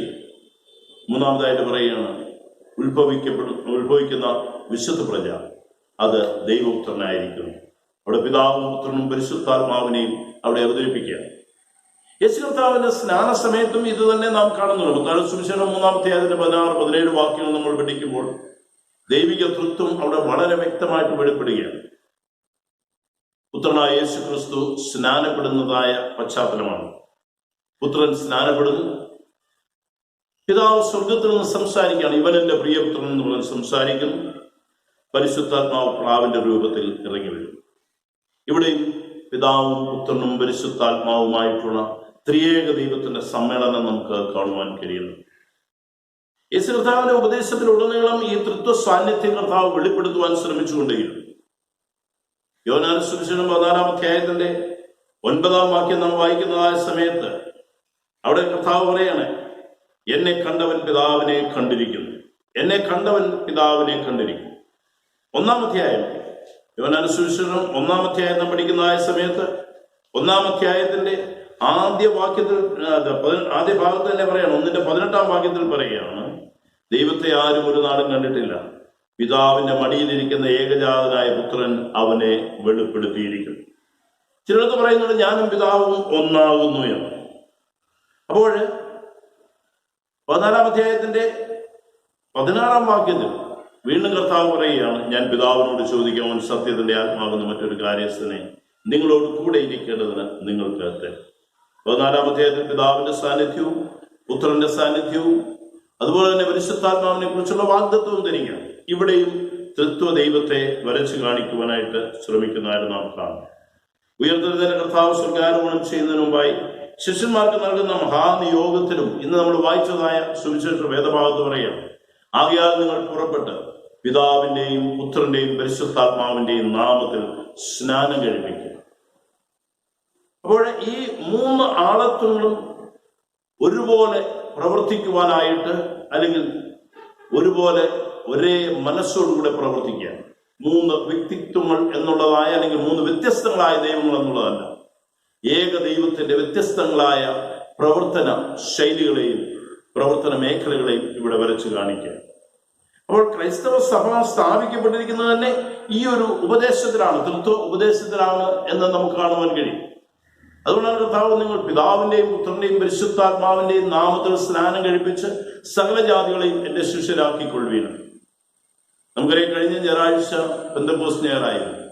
വാഗ്ദത്ത പ്രകാരം പരിശുദ്ധാത്മാവിനെ തന്റെ ശിഷ്യന്മാരുടെ മേൽ അയച്ചതായ ദിനം, പരിശുദ്ധാത്മാവിനെ പ്രാപിച്ചതായ ശിഷ്യന്മാരെ കുറിച്ച് അപ്പോസ്തല പ്രവൃത്തികളിൽ നാം കാണുന്നത്, അതിന്റെ 2-ാം അധ്യായത്തിൽ പറഞ്ഞിരിക്കുന്നത്, പത്രോസ് 11 പേർ അവരൊരുമിച്ച് എഴുന്നേറ്റ് നിന്ന് ദൈവവചനം ധീരതയോടെ പ്രസ്താവിക്കുവാനായിട്ട് തുടങ്ങി. അങ്ങനെ പ്രസംഗിച്ചു കഴിഞ്ഞപ്പോൾ വളരെ ധൈര്യത്തോടുകൂടെ അവർ പ്രസംഗിക്കുന്നതായ തൃത്വത്തെ വെളിപ്പെടുത്തുകയാണ്. 2-ാം അധ്യായം, അപ്പോസ്തല പ്രവൃത്തികൾ 2-ാം അധ്യായം നമ്മൾ കാണുന്ന സമയത്ത് അവിടെ തൃത്വത്തെ വളരെ വ്യക്തമായിട്ട് പൗലോസ് വെളിപ്പെടുത്തിക്കൊണ്ടാണ് സംസാരിക്കുക. 2-32-33 വാക്യങ്ങൾ. 32-ാം വാക്യത്തിൽ, ഈ യേശുവിനെ ദൈവം ഉയർത്തെഴുന്നേൽപ്പിച്ചു, അതിന് ഞങ്ങൾ എല്ലാവരും സാക്ഷികളാകുന്നു. അവൻ ദൈവത്തിന്റെ വലതുഭാഗത്തേക്ക് ആരോഹണം ചെയ്തു. പരിശുദ്ധാത്മാവ് എന്ന വാഗ്ദത്തം പിതാവിനോട് വാങ്ങി നിങ്ങൾ ഈ കാണുകയും കേൾക്കുകയും ചെയ്യുന്നത് പകർന്നു തന്നു എന്ന് പറഞ്ഞിരിക്കുന്നു. ദൈവം പുത്രനായ യേശു ക്രിസ്തുവിനെ ഉയർപ്പിച്ചു, തന്റെ വലതുഭാഗത്തേക്ക് വിളിച്ചു, അല്ലെങ്കിൽ ആരോഹണം ചെയ്തു. വാഗ്ദത്ത പ്രകാരം പരിശുദ്ധാത്മാവിനെ അയച്ചു. ഈ തൃത്വ ഉപദേശത്തിന്മേൽ അന്ന് പ്രസംഗിച്ചു കഴിഞ്ഞപ്പോൾ തിരുവചനം പറയുകയാണ്, തുടർന്ന് 3000 പേർ അന്ന് സ്നാനം ഏറ്റ് സഭയോട് ചേർന്നു. പിതാവിന്റെയും പുത്രന്റെയും പരിശുദ്ധാത്മാവിന്റെയും നാമത്തിൽ സ്നാനമേറ്റ് സഭയോട് ചേർന്നു എന്ന് നമുക്ക് വിശ്വസിക്കാം. പൗലോസിന്റെ പഠിപ്പിക്കലുകളിലും തൃത്വ ഉപദേശം വ്യത്യസ്തമായിരുന്നില്ല. വളരെ വ്യക്തമായിട്ട് പൗലോസ് പഠിപ്പിക്കുകയാണ്. ഈ തൃത്വ ഉപദേശത്തിൽ ഊന്നി നിന്നുകൊണ്ട് തന്നെയാണ് പൗലോസ് അപ്പോസ്തലൻ പഠിപ്പിക്കുവാനായിട്ട് ശ്രമിക്കുന്നത്. അങ്ങനെയെങ്കിൽ എങ്ങനെയാണ് ഈ പിതാവും പുത്രനും പരിശുദ്ധാത്മാവും നമ്മിൽ പ്രവർത്തിക്കുന്നത് എന്ന് അതാണ് നമുക്ക് പഠിക്കേണ്ടത്. അതുകൊണ്ടാണ് പൗലോസ് കൊരിന്ത്യർ സഭയോട് പറയുന്നത്, നമ്മുടെ കർത്താവായ യേശു ക്രിസ്തുവിന്റെ കൃപയും ദൈവത്തിന്റെ സ്നേഹവും പരിശുദ്ധാത്മാവിന്റെ കൂട്ടായ്മയും നിങ്ങൾ എല്ലാവരോടും കൂടെ ഇരിക്കട്ടെ എന്ന് പൗലോസ് അവർക്ക് വാഗ്ദത്വം നൽകുന്നു, അല്ലെങ്കിൽ ഉറപ്പ് നൽകുന്നു, അവരെ അനുഗ്രഹിക്കും. ഇവിടെ 3 കാര്യങ്ങളാണ് പറഞ്ഞിരിക്കുന്നത്. നമുക്ക് ഈ തൃത്വത്തെ വെളിപ്പെടുത്തുന്നത് നമ്മിൽ പ്രവർത്തിക്കുന്നതായ ദൈവം. ഒന്നാമതായിട്ട് നമുക്ക് പിതാവാം ദൈവത്തെ തന്നെ മനസ്സിലാക്കുവാനായിട്ട് ശ്രമിക്കും. അവിടെ പറയുന്നത് ദൈവത്തിന്റെ സ്നേഹം എന്നുള്ളതാണ്. പിതാവാം ദൈവത്തിന്റെ സ്നേഹമാണ് നമ്മെ ദൈവമക്കളാക്കി തീർത്തിരിക്കുന്നത്. യോഹന്നാൻ സുവിശേഷം 3-ാം അധ്യായത്തിൽ 16-ാം വാക്യത്തിൽ പറയുന്നു, തന്റെ ഏകജാതനായ പുത്രനിൽ വിശ്വസിക്കുന്ന ഏവരും നശിച്ചു പോകാതെ നിത്യജീവൻ പ്രാപിക്കേണ്ടതിന് ദൈവം അവനെ നൽകുവാൻ തക്കവണ്ണം ലോകത്തെ സ്നേഹിച്ചു എന്ന് പറഞ്ഞു. അതുകൊണ്ട് കർത്താവ് പറയുകയാണ്, പിതാവാം ദൈവത്തിലൂടെ അല്ലാതെ ആർക്കും പുത്രന്റെ അടുക്കലേക്ക് ചെല്ലുവാനായിട്ട് കഴിയില്ല. യോഹന്നാൻ സുവിശേഷം തന്നെ 6-ാം അധ്യായത്തിന്റെ 44-ാം വാക്യം നാം വായിക്കുന്നതായ സമയത്ത് കർത്താവോട് പറയുകയാണ്, 6-ന്റെ 44-ാം വാക്യത്തിൽ, എന്നെ അയച്ച പിതാവ് ആകർഷിച്ചിട്ടല്ലാതെ ആർക്കും എന്റെ അടുക്കൽ വരുവാൻ കഴിയില്ല. എന്നെ അയച്ച പിതാവ് ആകർഷിച്ചിട്ടല്ലാതെ. അപ്പോൾ നാം ദൈവമക്കളായി തീരുന്നത് പിതാവാം ദൈവത്തിന്റെ സ്നേഹം നമ്മെ പുത്രനായ യേശു ക്രിസ്തുവിലേക്ക് ആകർഷിക്കുന്നതുകൊണ്ടാണ്. 1 യോഹന്നാൻ 4-ാം അധ്യായം നമ്മൾ പഠിക്കുന്നതായ സമയത്ത് അവിടെ പറയാണ് ദൈവം സ്നേഹം തന്നെയാണ്. ദൈവം സ്നേഹം തന്നെ. ദൈവം തന്റെ ഏകജാതനായ പുത്രനെ നാം അവനാൽ ജീവിക്കേണ്ടതിന് ലോകത്തിലേക്ക് അയച്ചു എന്നുള്ളതിനാൽ ദൈവത്തിന് നമ്മോടുള്ള സ്നേഹം പ്രത്യക്ഷമായി. നാം ദൈവത്തെ സ്നേഹിച്ചതല്ല, അവൻ നമ്മെ സ്നേഹിച്ചു, തന്റെ പുത്രനെ നമ്മുടെ പാപങ്ങൾക്ക് പ്രായശ്ചിത്തമാകുവാൻ അയച്ചത് തന്നെ സാക്ഷാൽ സ്നേഹമാണ്. അപ്പോൾ ഒന്നാമതായിട്ട് നാം മനസ്സിലാക്കേണ്ടത് പിതാവാം ദൈവത്തിന്റെ സ്നേഹമാണ് നാം അനുഭവിക്കുന്നത്. അതായത് കർത്താവായ യേശു ക്രിസ്തുവിനെ രക്ഷിതാവും കർത്താവുമായി സ്വീകരിക്കുവാനുള്ള കാരണം നമ്മൾ, അതുകൊണ്ടാണ് കർത്താവ് പറഞ്ഞത് നിങ്ങൾ എന്നെ തിരഞ്ഞെടുത്തല്ല, ഞാൻ നിങ്ങളെ തിരഞ്ഞെടുത്തു. ആ തെരഞ്ഞെടുപ്പിന്റെ പിന്നിലുള്ള പ്രവർത്തനം എന്ന് പറയുന്നത് പിതാവായ ദൈവം തന്നിലേക്ക്, തന്റെ പുത്രനിലേക്ക് നമ്മെ ആകർഷിച്ചതുകൊണ്ട്. അതുകൊണ്ട് പൗലോസ് പറയുകയാണ് ദൈവത്തിന്റെ സ്നേഹം എല്ലായ്പ്പോഴും നിങ്ങളോട് കൂടെ ഇരിക്കുമാറാകട്ടെ. രണ്ടാമത് പൗലോസ് പറയുന്നു യേശു ക്രിസ്തുവിന്റെ കൃപ. യേശു ക്രിസ്തുവിന്റെ കൃപ. എന്താണ് കൃപ എന്ന് പറയുന്നത്? നമുക്കറിയാം, അർഹതയില്ലാത്ത അനുഗ്രഹങ്ങളാണ്, അൺഡിസേർവിങ്. അതായത് നമുക്കൊരിക്കലും അർഹതയില്ലാത്ത അനുഗ്രഹങ്ങൾ നമ്മുടെ മേൽ പകരുന്നത്. നമ്മൾ ആർക്കെങ്കിലും എന്തെങ്കിലുമൊക്കെ കൊടുക്കാനായിട്ട് നമ്മൾ ശ്രമിക്കുമ്പോൾ അവരുടെ അർഹതയാണ് ആദ്യമായിട്ട് പരീക്ഷിക്കുന്നത്. എനിക്കൊരു സ്നേഹിതനെ അറിയാം. അദ്ദേഹത്തിന്റെ വീട്ടിൽ ആര് ഭിക്ഷയ്ക്ക് വന്നാലും അല്ലെങ്കിൽ ആര് എന്ത് ആവശ്യങ്ങൾക്ക് വന്ന് കൈ നീട്ടിയാലും ഉടനെ അദ്ദേഹം ഒരു 100 ചോദ്യങ്ങൾ ചോദിച്ചിട്ട് അവന്റെ അർഹത ഇത് വാങ്ങിക്കുവാൻ അല്ലെങ്കിൽ അത് സ്വീകരിക്കുവാൻ അർഹനാണോ എന്ന് മനസ്സിലായിട്ട് മാത്രമേ അത് കൊടുക്കുകയുള്ളൂ. വേണമെങ്കിൽ പരിചയക്കാരോട് വിളിച്ചു ചോദിക്കും ഇവൻ അർഹനാണോ എന്ന്. ഇവിടെയാണ് യേശു ക്രിസ്തുവിന്റെ കൃപ എന്ന് പറഞ്ഞിരിക്കുന്നത്. നമുക്ക് യാതൊരു രീതിയിലും അർഹതയില്ലാത്തതായ അനുഗ്രഹത്തെ നമ്മുടെ പാപങ്ങൾക്ക് വേണ്ടി കർത്താവ് നാം ഏറ്റുപറയുന്നതിന് മുമ്പേ നമ്മുടെ പാപങ്ങളെ ഏറ്റെടുത്ത് കാൽവരി ക്രൂശിൽ മരിക്കുകയാണ്. ഏത് സമയത്തും നമുക്ക് ചെന്ന് കർത്താവിനോട് ഈ കൃപയിലേക്ക് നമുക്ക് ചേരുവാനായിട്ട്. അതുകൊണ്ട് യേശു ക്രിസ്തുവിന്റെ കൃപ എന്ന് പറയുന്നത്, അതുകൊണ്ടാണ് യോഹന്നാൻ സുവിശേഷം 1:14 പറഞ്ഞത് വചനം ജഡമായി തീർന്നു, കൃപയും സത്യവും നിറഞ്ഞവനായി നമ്മുടെ ഇടയിൽ പാർത്തു. കൃപയുടെ ബഹുത്വമാണ് നമ്മുടെ കർത്താവ്. ഏത് സമയത്തും നമുക്ക് തന്നെ അർഹരല്ല എന്ന് തോന്നുമ്പോഴും നാം അടുത്ത് എന്നാൽ നമ്മെ സ്വീകരിക്കുന്ന കർത്താവിന്റെ സ്നേഹം. 16-ാം വാക്യത്തിൽ പറയുകയാണ്, യോഹന്നാൻ 1:16 പറയുന്നു, അവന്റെ നിറവിൽ നിന്ന് നമുക്കെല്ലാവർക്കും കൃപമേൽ കൃപ ലഭിച്ചിരിക്കും. യോഹന്നാൻ 1:17 പറയണം, ന്യായപ്രമാണം മോശ മുഖാന്തരം ലഭിച്ചു, കൃപയും സത്യവും യേശു ക്രിസ്തു മുഖാന്തരം വന്നു. അപ്പോൾ കൃപ എന്ന് പറയുന്നത് നമ്മുടെ വിശ്വാസ ജീവിതത്തിൽ യേശു കർത്താവ് നമുക്ക് തരുന്നതായ അർഹിക്കാത്തതായ ഒരു അനുഗ്രഹമാണ്.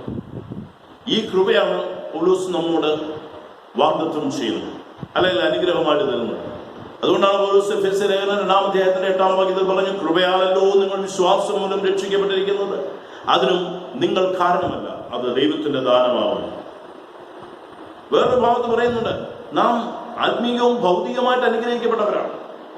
അതിന്റെ അടിസ്ഥാനം എന്താണെന്ന് പൗലോസ് പറയുന്നു. 2 കൊരിന്ത്യർ 8:9 പറയാണ്, നമ്മുടെ കർത്താവായ യേശു ക്രിസ്തു സമ്പന്നനായിരുന്നിട്ടും അവന്റെ ദാരിദ്ര്യത്താൽ നിങ്ങൾ സമ്പന്നരാകേണ്ടതിന് നിങ്ങൾ നിമിത്തം ദരിദ്രനായിത്തീർന്ന ദൈവത്തിന്റെ കൃപ അറിയുന്നുവല്ലോ.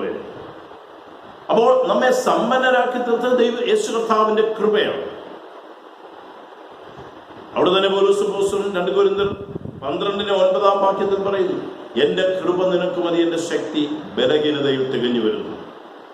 അപ്പോൾ രക്ഷയ്ക്ക് കാരണമായിരിക്കുന്ന കൃപ നമ്മെ സമ്പന്നരാക്കി, ആത്മീയവും ഭൗതികമായി സമ്പന്നരാക്കിയിരിക്കുന്ന ദൈവത്തിന്റെ കൃപ, നമ്മുടെ ബലഹീനതയിൽ നമ്മെ ശക്തീകരിക്കുന്ന ദൈവത്തിന്റെ കൃപ, ഇതെല്ലാം പൗലോസ് അപ്പോസ്തലൻ കൊരിന്ത് സഭയ്ക്ക് വാഗ്ദത്തം ചെയ്യാണ്. ഈ പിതാവായ ദൈവത്തിന്റെ സ്നേഹം നിങ്ങളോട് കൂടെ ഇരിക്കട്ടെ, എപ്പോഴും പുത്രനിലേക്ക് നിങ്ങൾ ആകർഷിക്കപ്പെടട്ടെ. രണ്ടാമതായിട്ട് പറയാണ്, ഈ യേശു ക്രിസ്തുവിന്റെ കൃപ ധാരാളമായിട്ട് അർഹതയില്ലാത്തവർക്ക് പകർന്നു തരുന്ന കൃപ, അതാണ് നമ്മുടെ ജീവിതത്തിന്റെ ഏറ്റവും വലിയ ഭാഗ്യം എന്ന് പറയുന്നത്. ആ കൃപ നമ്മോട് കൂടെ ഇരിക്കട്ടെ. അത് ബലഹീനതയെ ശക്തീകരിക്കും, തന്റെ ദാരിദ്ര്യത്താൽ നമ്മെ സമ്പന്നരാക്കും, തന്റെ കൃപയാല് പാപത്തിന്റെ ശിക്ഷാവ്, ന്യായപ്രമാണത്തിന്റെ ശിക്ഷാവധിയിൽ നിന്നും അവൻ നമ്മെ വിടുവിക്കുകയാണ്. മൂന്നാമതായിട്ട് പറയണം, പരിശുദ്ധാത്മാവിന്റെ കൂട്ടായ്മ നിങ്ങളോട് കൂടെ ഇരിക്കട്ടെ. പരിശുദ്ധാത്മാവിന്റെ സാന്നിധ്യം. നാം തിരുവചനം പഠിക്കുന്ന സമയത്ത് പൗലോസ് അപ്പോസ്തലൻ വളരെ വ്യക്തമായിട്ട് പറയുന്നുണ്ട്. 1 കൊരിന്ത്യർ 6:19 പറയാണ്, ദൈവത്തിന്റെ ദാനമായി നിങ്ങൾ ഇരിക്കുന്ന പരിശുദ്ധാത്മാവിന്റെ മന്ദിരമാകുന്നു നിങ്ങളുടെ ശരീരം. അപ്പോൾ പരിശുദ്ധാത്മാവ് നിരന്തരം നിത്യം നമ്മുടെ ഉള്ളിൽ തന്നെ വസിച്ചുകൊണ്ടിരിക്കുകയാണ്. ഈ പരിശുദ്ധാത്മാവിന്റെ സാന്നിധ്യം ഒരുപക്ഷെ പാപം ചെയ്ത് ദൈവകൃപയിൽ നിന്ന് നാം അകന്നു പോകുമ്പോൾ, അതുകൊണ്ടാണ് ദാവീദ് കരഞ്ഞു പ്രാർത്ഥിച്ചത്, ദൈവമേ, നിർമ്മലമായ ഒരു ഹൃദയം സൃഷ്ടിച്ച് സ്ഥിരമായ ഒരു ആത്മാവിനെ എന്നിൽ പുതുക്കണം. നിന്റെ പരിശുദ്ധാത്മാവിനെ എന്നിൽ നിന്ന് എടുക്കുകയും അരുതേ. എന്റെ രക്ഷയുടെ സന്തോഷം എനിക്ക് തിരികെ തരണമേ എന്ന് അവിടെ ദാവീദ് കരഞ്ഞ് പ്രാർത്ഥിക്കുകയാണ്. അപ്പോൾ പരിശുദ്ധാത്മാവിന്റെ സാന്നിധ്യം നമുക്ക് നിരന്തരം, അതുകൊണ്ടാണ് കർത്താവ് പറയുന്നത്, എന്നും നിങ്ങളോട് കൂടെ ഇരിക്കേണ്ടതിന് പിതാവിനോട് ചോദിച്ച് പരിശുദ്ധാത്മാവിനെ ഞാൻ അയക്കുന്നു. പൗലോസ് പറഞ്ഞു, ദൈവത്തിന്റെ ദാനമായി നിങ്ങളിരിക്കുന്ന പരിശുദ്ധാത്മാവിന്റെ മന്ദിരമാകുന്നു നിങ്ങളുടെ ശരീരം എന്ന് നിങ്ങൾ അറിഞ്ഞിരിക്കുന്നു. റോമർക്കെഴുതിയ ലേഖനം 8-ാം അധ്യായത്തിലേക്ക് നാം കടന്നു വരുമ്പോൾ അവിടെ പൗലോസ് അപ്പോസ്തലൻ വളരെ വ്യക്തമായിട്ട് പറയുകയാണ്, നമ്മൾ പ്രാപിച്ചിരിക്കുന്ന പരിശുദ്ധാത്മാവിനെ നാം എന്ത് എന്ന് അറിയണം എന്ന് പൗലോസ് അപ്പോസ്തലൻ പറയും. 8-15-16 വാക്യങ്ങൾ നമ്മൾ വായിക്കുന്ന സമയത്ത് അവിടെ പറയുന്നു, നിങ്ങൾ പിന്നെയും ഭയപ്പെടേണ്ടതിന് ദാസ്യത്തിന്റെ ആത്മാവിനെ അല്ല, നാം അബ്ബാ പിതാവേ എന്ന് വിളിക്കുന്ന പുത്രത്വത്തിൽ ആത്മാവിനെ അത്രേ പ്രാപിച്ചത്. നാം ദൈവമക്കൾ എന്ന് ആത്മാവദാനം നമ്മുടെ ആത്മാവിലൂടെ സാക്ഷ്യം പറയും. അപ്പോൾ ധൈര്യം പകർന്നു തരുന്ന പരിശുദ്ധാത്മാവിന്റെ സാന്നിധ്യം. ദാവീദ് പറയുകയാണ്, നീ എന്നോട് കൂടെ ഇരിക്കുന്നവല്ലോ, നിന്റെ വടിയും കോലും എന്നെ ആശ്വസിപ്പിക്കുന്നത്, അതുകൊണ്ട് കൂരിൽ താഴ്വരയിൽ കൂടെ നടന്നാലും ഞാനൊരു അനർത്ഥവും ഭയപ്പെടുകയില്ല. നമ്മുടെ ജീവിത സാഹചര്യങ്ങളിൽ സ്ഥിരതയോടെ മുമ്പോട്ട് പോകുവാനായിട്ട് നമ്മെ ശക്തീകരിക്കുന്നത്, തളരാതെ മുമ്പോട്ട് ഓടുവാൻ നമ്മെ ബലപ്പെടുത്തുന്നു നമ്മുടെ ഉള്ളിൽ വസിക്കുന്ന പരിശുദ്ധാത്മാവിന്റെ ബലം. നമ്മുടെ ആശ്രയ സങ്കേതങ്ങൾ നമുക്ക് നഷ്ടമായി തീരുമ്പോൾ, ഇല്ലാതെയായി തീരുമ്പോൾ, അല്ലെങ്കിൽ അത് നമ്മിൽ നിന്ന് വെട്ടിമാറ്റപ്പെടുമ്പോൾ നമ്മെ നിൽക്കുവാൻ ശക്തരാക്കി തീർക്കുന്നു. നമുക്കറിയാം, ഗ്ലാഡിസ് സ്റ്റെയിൻസ് തന്റെ മകളോടൊപ്പം ജീവിതത്തിൽ മുന്നേറുവാനായിട്ടുള്ള കാരണമെന്ന് പറയുന്നത് തന്റെ ആശ്രയ സങ്കേതമായിരുന്ന തന്റെ പ്രിയപ്പെട്ടവൻ ഗ്രഹാം സ്റ്റെയിൻസ് തന്റെ 2 ആൺകുഞ്ഞുങ്ങളും ഒരേ ദിവസം തീക്ക് ഇരയായി കൊല്ലപ്പെടുമ്പോൾ അവിടെ പിടിച്ചു നിൽക്കുവാനായിട്ട് കഴിഞ്ഞത് ഈ പരിശുദ്ധാത്മാവിന്റെ സാന്നിധ്യമാണ്. അബ്ബാ പിതാവേ എന്ന് വിളിക്കുവാനായിട്ട് നിങ്ങൾ പിന്നെയും ഭയപ്പെടേണ്ടതിന് ദാസ്യത്വത്തിന്റെ ആത്മാവിനെയാണ് നാം അബ്ബാ പിതാവേ എന്ന് വിളിക്കുന്ന പുത്രത്വത്തിൽ ആത്മാവിനെ അത്രേ നാം പ്രാപിച്ചു. അപ്പോൾ ഈ പരിശുദ്ധാത്മാവിന്റെ മന്ദിരമാകുന്ന നമ്മുടെ ശരീരത്തിൽ ഈ പരിശുദ്ധാത്മാവ് വസിച്ചുകൊണ്ട് ധൈര്യത്തോടുകൂടെ മുമ്പോട്ട് ഓടുവാനുള്ള കൃപ നമ്മൾക്ക് തരികയാണ്. ഗലാത്യലേഖനം 4:6 വാക്യത്തിൽ പറയുന്നു, നിങ്ങൾ മക്കളാകൊണ്ട് അബ്ബാ പിതാവേ എന്ന് വിളിക്കുന്ന സ്വപുത്രന്റെ ആത്മാവിനെ നിങ്ങളുടെ ഹൃദയങ്ങളിൽ അയച്ചിരിക്കുന്നു. ഇപ്പോൾ പൗലോസ് കൊരിന്ത്യ സഭയോട് പറയുകയാണ്, ഈ പ്രതിസന്ധികളുടെ എല്ലാം മധ്യത്തിൽ പാപമംഗലമായി ലോക ജീവിതയാത്രയിൽ വിശ്വാസത്തിൽ മുന്നേറുവാൻ, പ്രത്യാശയിൽ മുന്നേറുവാനായിട്ട് നമ്മുടെ കർത്താവായ യേശു ക്രിസ്തുവിന്റെ കൃപ നിങ്ങളോട് കൂടെയും പിതാവാം ദൈവത്തിന്റെ സ്നേഹം നിങ്ങളോട് കൂടെയും, ഇത് മാത്രമല്ല പരിശുദ്ധാത്മാവിന്റെ കൂട്ടായ്മ, fellowship of the Holy Spirit എപ്പോഴും നിങ്ങളോട് കൂടെ ഈ കൂട്ടായ്മ ആചരിക്കുന്ന പരിശുദ്ധാത്മാവിന്റെ സാന്നിധ്യം നിങ്ങളുടെ ഹൃദയങ്ങളിൽ ദൈവം നൽകിയിരിക്കുന്നു. എന്നെ കേൾക്കുന്ന ദൈവജനം, ഈ തൃത്വ ഞായറാഴ്ച ദൈവം നമ്മോട് പറയുകയാണ്, തന്റെ ഉയർത്തെഴുന്നേൽപ്പിനാലും സ്വർഗാരോഹണത്താലും ലോകത്തിന് വാഗ്ദത്തം ചെയ്തതായ പരിശുദ്ധാത്മാവിനെ അത് നമ്മിലേക്ക് പകരപ്പെടുമ്പോൾ ത്രിയേക ദൈവത്തിന്റെ രക്ഷണ്യ പ്രവൃത്തിയുടെ പൂർണ്ണത നാം അനുഭവിക്കുകയാണ്. ദൈവത്തിന്റെ സ്നേഹം പുത്രനിലേക്ക് നമ്മെ ആകർഷിച്ചു. പുത്രനാം ദൈവത്തിന്റെ കൃപ ഈ രക്ഷയ്ക്ക് നമ്മെ അവകാശിയാക്കി തീർന്നു. പരിശുദ്ധാത്മാവിന്റെ സാന്നിധ്യം ഈ ലോകത്തിൽ ജീവിക്കുവാൻ, ഓടുവാനായിട്ടുള്ള കൃപ നമ്മുടെ മേൽ പകരുന്നു. നാം ജീവിക്കുന്ന ഈ ജീവിത സാഹചര്യം ലോകരാജ്യങ്ങൾ ഭീതിയുടെ കരിനിഴലിൽ കൂടെ കടന്നുപോവുകയാണ്. ശാസ്ത്ര സാങ്കേതിക മികവിന്റെയും സമ്പത്തിന്റെയും അധികാരത്തിന്റെയും ബലത്തോടെ അഹങ്കരിച്ചതായ മനുഷ്യൻ തന്റെ നിസ്സഹായത സമ്മതിക്കുന്നതായ ഒരു കാലഘട്ടത്തിലാണ് നാം ആയിരിക്കുന്നത്. മറുവശത്ത് ഈ നൂറ്റാണ്ട് സാക്ഷ്യം വഹിക്കുന്ന വരൾച്ചയുടെ അനുഭവം, പ്രളയങ്ങൾ, കൊടുങ്കാറ്റ്, പേമാരി, മഹാവ്യാധികൾ, തന്മൂലം ക്ഷാമം, പ്രതിസന്ധികൾ, ഇതൊക്കെയും നമ്മുടെ ആവശ്യപ്പെടുന്ന ഒരു ദൈവവേദനെ സംബന്ധിച്ചിടത്തോളം ദൈവവചനത്തിലേക്ക് നമ്മുടെ ശ്രദ്ധ തിരിക്കുവാനാണ്. വാഗ്ദാന പ്രകാരം തന്റെ പുത്രനെ അയച്ച് തന്റെ രക്ഷണീയ വേല പൂർത്തിയാക്കി വാഗ്ദാന പ്രകാരം പരിശുദ്ധാത്മാവിനെ നമ്മുടെ മേൽ അയച്ചതായ ദൈവത്തിന്റെ വാഗ്ദത്തമാണ്. തന്റെ വൃതന്മാരെ ചേർക്കുവാനായിട്ട്, തന്റെ സഭയെ ചേർക്കുവാനായിട്ട് തന്റെ പുത്രനായ യേശു ക്രിസ്തു മടങ്ങി വരും, അല്ലെങ്കിൽ കർത്താവിന്റെ രണ്ടാമത്തെ വരവ് എന്നുള്ളത്. വേദപുസ്തകത്തിലുടനീളം നാം പഠിക്കുമ്പോൾ ഈ പ്രവചനം കൊണ്ട് നിറഞ്ഞിരിക്കുകയാണ് കർത്താവ് വീണ്ടും വരുമെന്നുള്ളത്. അതുകൊണ്ട് പുത്രന്റെ രണ്ടാമത്തെ വരവിന് വേണ്ടി ലോകത്തെ ഒരുക്കുന്നതായ ദൈവത്തിന്റെ ഇടപെടലുകൾ ഇന്ന് വളരെ വ്യക്തമായിട്ട് നടന്നുകൊണ്ടിരിക്കുകയാണ്. പ്രവചനങ്ങൾ നിവൃത്തിയായിക്കൊണ്ടിരിക്കുകയാണ്. ദൈവജനമേ, ഇത് ദുഷ്കാലമാണ്, നമുക്ക് അനുയോജ്യമായ ഒരു കാലമല്ല. എന്നാൽ ദൈവത്തിന്റെ കൃപ, യേശുക്രിസ്തുവിന്റെ കൃപ, ദൈവത്തിന്റെ സ്നേഹം, പരിശുദ്ധാത്മാവിന്റെ ശക്തി നമ്മളോട് പറയുകയാണ്. ഭീരുത്വത്തിന്റെ ആത്മാവിനെയല്ല, ഭയപ്പെടേണ്ടതിന് ഭീരുത്വത്തിന്റെ ആത്മാവിനെയല്ല നിങ്ങളിൽ ഞാൻ പകർന്നിരിക്കുന്നു. അത് ധൈര്യത്തിന്റെയും വിശ്വാസത്തിന്റെയും പ്രത്യാശയുടെ ആത്മാവിനെയാണ്. അതുകൊണ്ട് പൗലോസ് കൊരിന്ത്യ സഭയോട് പറയുകയാണ്, ദുരുപദേശത്താൽ നിങ്ങൾ വലയുമ്പോൾ, ക്രിസ്തു വിരോധികൾ നിങ്ങൾക്കെതിരായി തീരുമ്പോൾ, പാപത്തിന്റെ അന്ധകാരം നിങ്ങളെ മൂടിക്കുമ്പോൾ മുന്നറിയിപ്പുകൾ ഏറ്റെടുക്കുക, അവർക്ക് വേണ്ടി പ്രാർത്ഥിക്കുക. ഒപ്പം പറയാണ്, നിങ്ങൾക്ക് നിങ്ങളുടെ മുമ്പിൽ ചില വെല്ലുവിളികളുണ്ട്, ഒപ്പം നിങ്ങൾക്ക് അനുഗ്രഹമുണ്ട്. ജീവിതം ക്രമപ്പെടുത്തുവാനായിട്ടുള്ള ഒരു സമയമാണ് ഇത്. വാഗ്ദത്തത്താൽ പിതാവും പുത്രനും പരിശുദ്ധാത്മാവുമായ ദൈവത്തിന്റെ ഇടപെടൽ ഇന്ന് നമ്മുടെ വ്യക്തി ജീവിതത്തിൽ ദൈവം തരുമ്പോൾ ഈ ത്രിത്വ ദൈവമാണ് നമ്മെ നയിച്ചുകൊണ്ടേയിരിക്കുന്നത്. നാം വീണു പോകുമ്പോൾ പുത്രനിലേക്ക് നമ്മെ ആകർഷിക്കുന്നു. പുത്രൻ കൃപയോട് നമ്മെ ചേർക്കുന്നു. പരിശുദ്ധാത്മാവ് നിൽപ്പാൻ ആവശ്യമായ കൃപ തരും. വെട്ടിക്കളയാതെ ഇന്നുവരെയും ദൈവം നമ്മെ നിർത്തിയത് ഈ സ്നേഹത്തിന്റെ ആ ആഴമേറിയ ആത്മീയ അനുഭവത്തിൽ. അതുകൊണ്ട് നമുക്ക് നമ്മെ തന്നെ ദൈവകൃപയിൽ ഏൽപ്പിച്ചു കൊടുക്കും. ഈ കർത്താവിന്റെ കൃപയും ദൈവത്തിന്റെ സ്നേഹവും പരിശുദ്ധാത്മാവിന്റെ ശക്തി നിങ്ങളായിരിക്കുന്ന ജീവിത സാഹചര്യം, ജീവിത പ്രതിസന്ധിയിൽ നമ്മളെല്ലാവരും വ്യത്യസ്തങ്ങളായ പ്രതികൂലങ്ങളിൽ കൂടെ കടന്നു പോകുന്നു, സാഹചര്യങ്ങളിൽ കൂടെ കടന്നു. പക്ഷെങ്കിൽ നിരാശിതരാകാതെ ആ ക്രൂശിനെ നമുക്ക് നോക്കാം.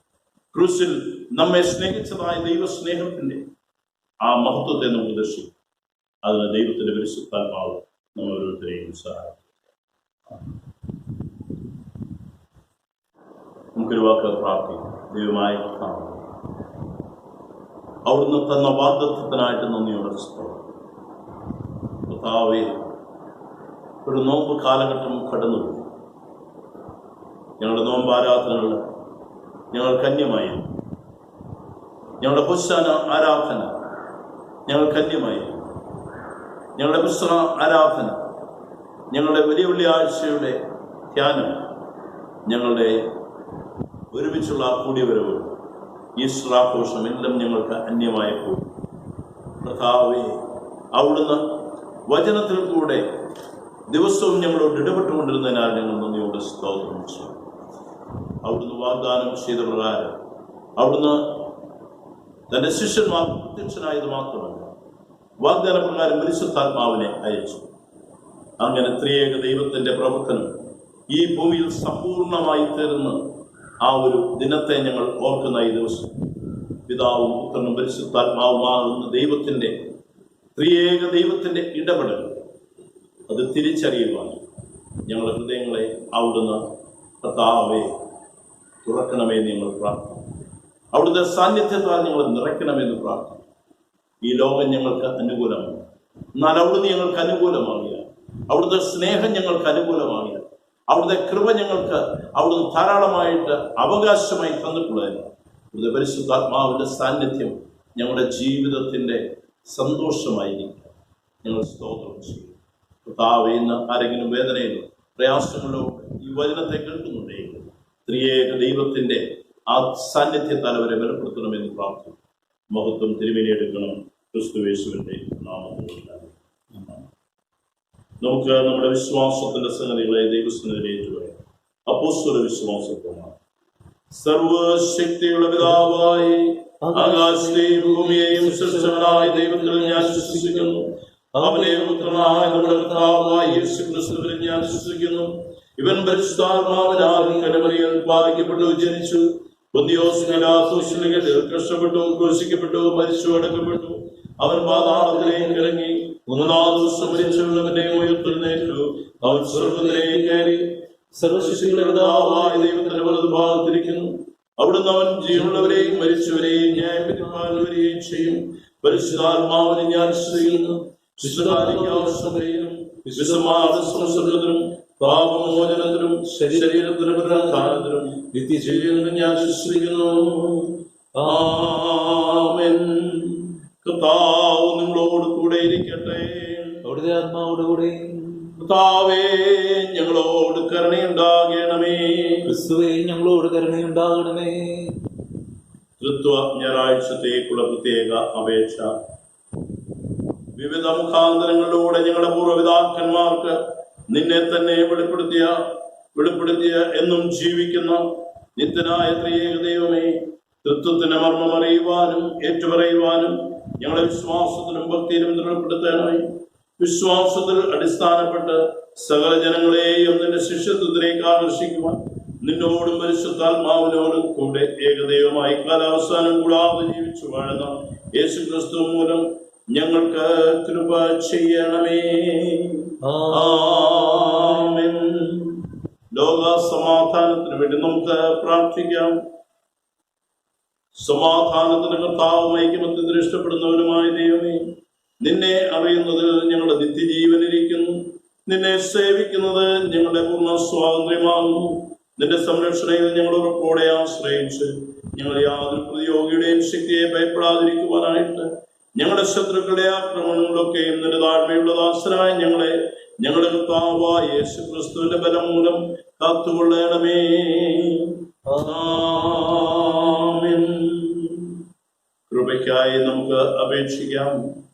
സകല നന്മകളുടെയും കാരണനും ദാതാവുമായ സകല ശക്തിയും ബലവുമുള്ള ദൈവമേ, നിന്റെ നാമത്തോടുള്ള സ്നേഹത്തെ ഞങ്ങളുടെ ഹൃദയങ്ങളിൽ നട്ട് സത്യമായ ദൈവഭക്തിയെ ഞങ്ങളെ വർദ്ധിപ്പിച്ച് സകല നന്മകളും കൊണ്ടും ഞങ്ങളെ പോഷിപ്പിച്ചവയിൽ തന്നെ നിന്റെ മഹാകരുണയോട് ഞങ്ങളെ നിലനിർത്തണമെന്ന് ഞങ്ങളുടെ കർത്താവായ യേശുക്രിസ്തു മൂലം ഞങ്ങൾ നിന്നോട് അപേക്ഷിക്കുന്നു. ആമേൻ. ക്രിസ്തീയ ഗീതങ്ങളിൽ 157 പാട്ട്. ഗീതം 157 ആദ്യത്തെ 2 അവസാനത്തെ 2 ചരണങ്ങൾ നമുക്ക് പാടാം. എന്റെ ജീവനാ യേശുവേ, നിന്റെ സ്വരാമൻ ചെവിയിൽ ഈവമോടെ നാടി ചീടുന്നു ഞാൻ കേട്ടുനാദാ.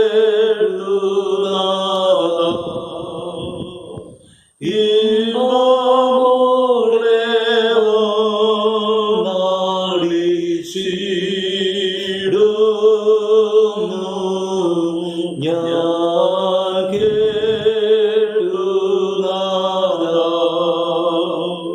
ക്ഷീണഭാവിയെ വായനോ ആശ്വസിക്കാൻ നീ സാദരം. ക്ഷീണമുള്ളാവിൻ താരയൻ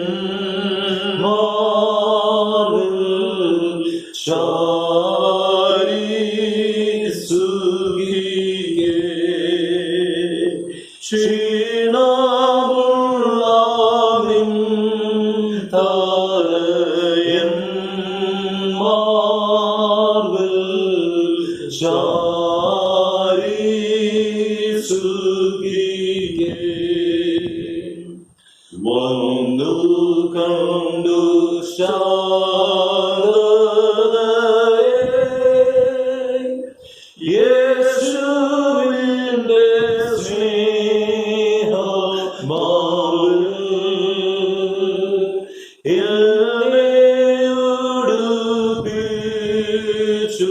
സന്തോഷത്താൽ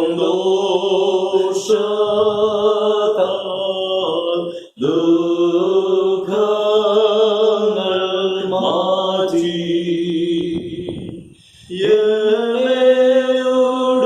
ഉടുപ്പിച്ചു സന്തോഷത്താൽ ദുഃഖങ്ങൾ മാറ്റി. കുരിരുളാൽ മൂടിയോരി ലോകത്തിനു ഞാൻ വെളിച്ചം. പോരാതെ നീ എന്നെ നോക്കി നോക്കി നിത്യം സുഖിക്കേ. പോരാതെ നീ എന്നെ നോക്കി നോക്കി നിത്യം സുഖിക്കേ. എന്റെ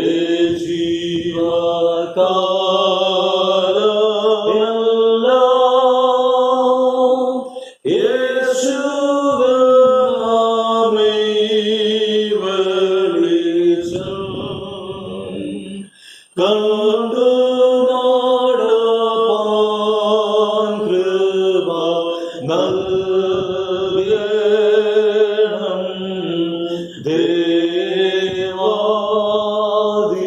ദേവാദിദേവാ കണ്ടു നടപ്പാൻ കൃപ നൽകണം. ദേവാദിദേവാ.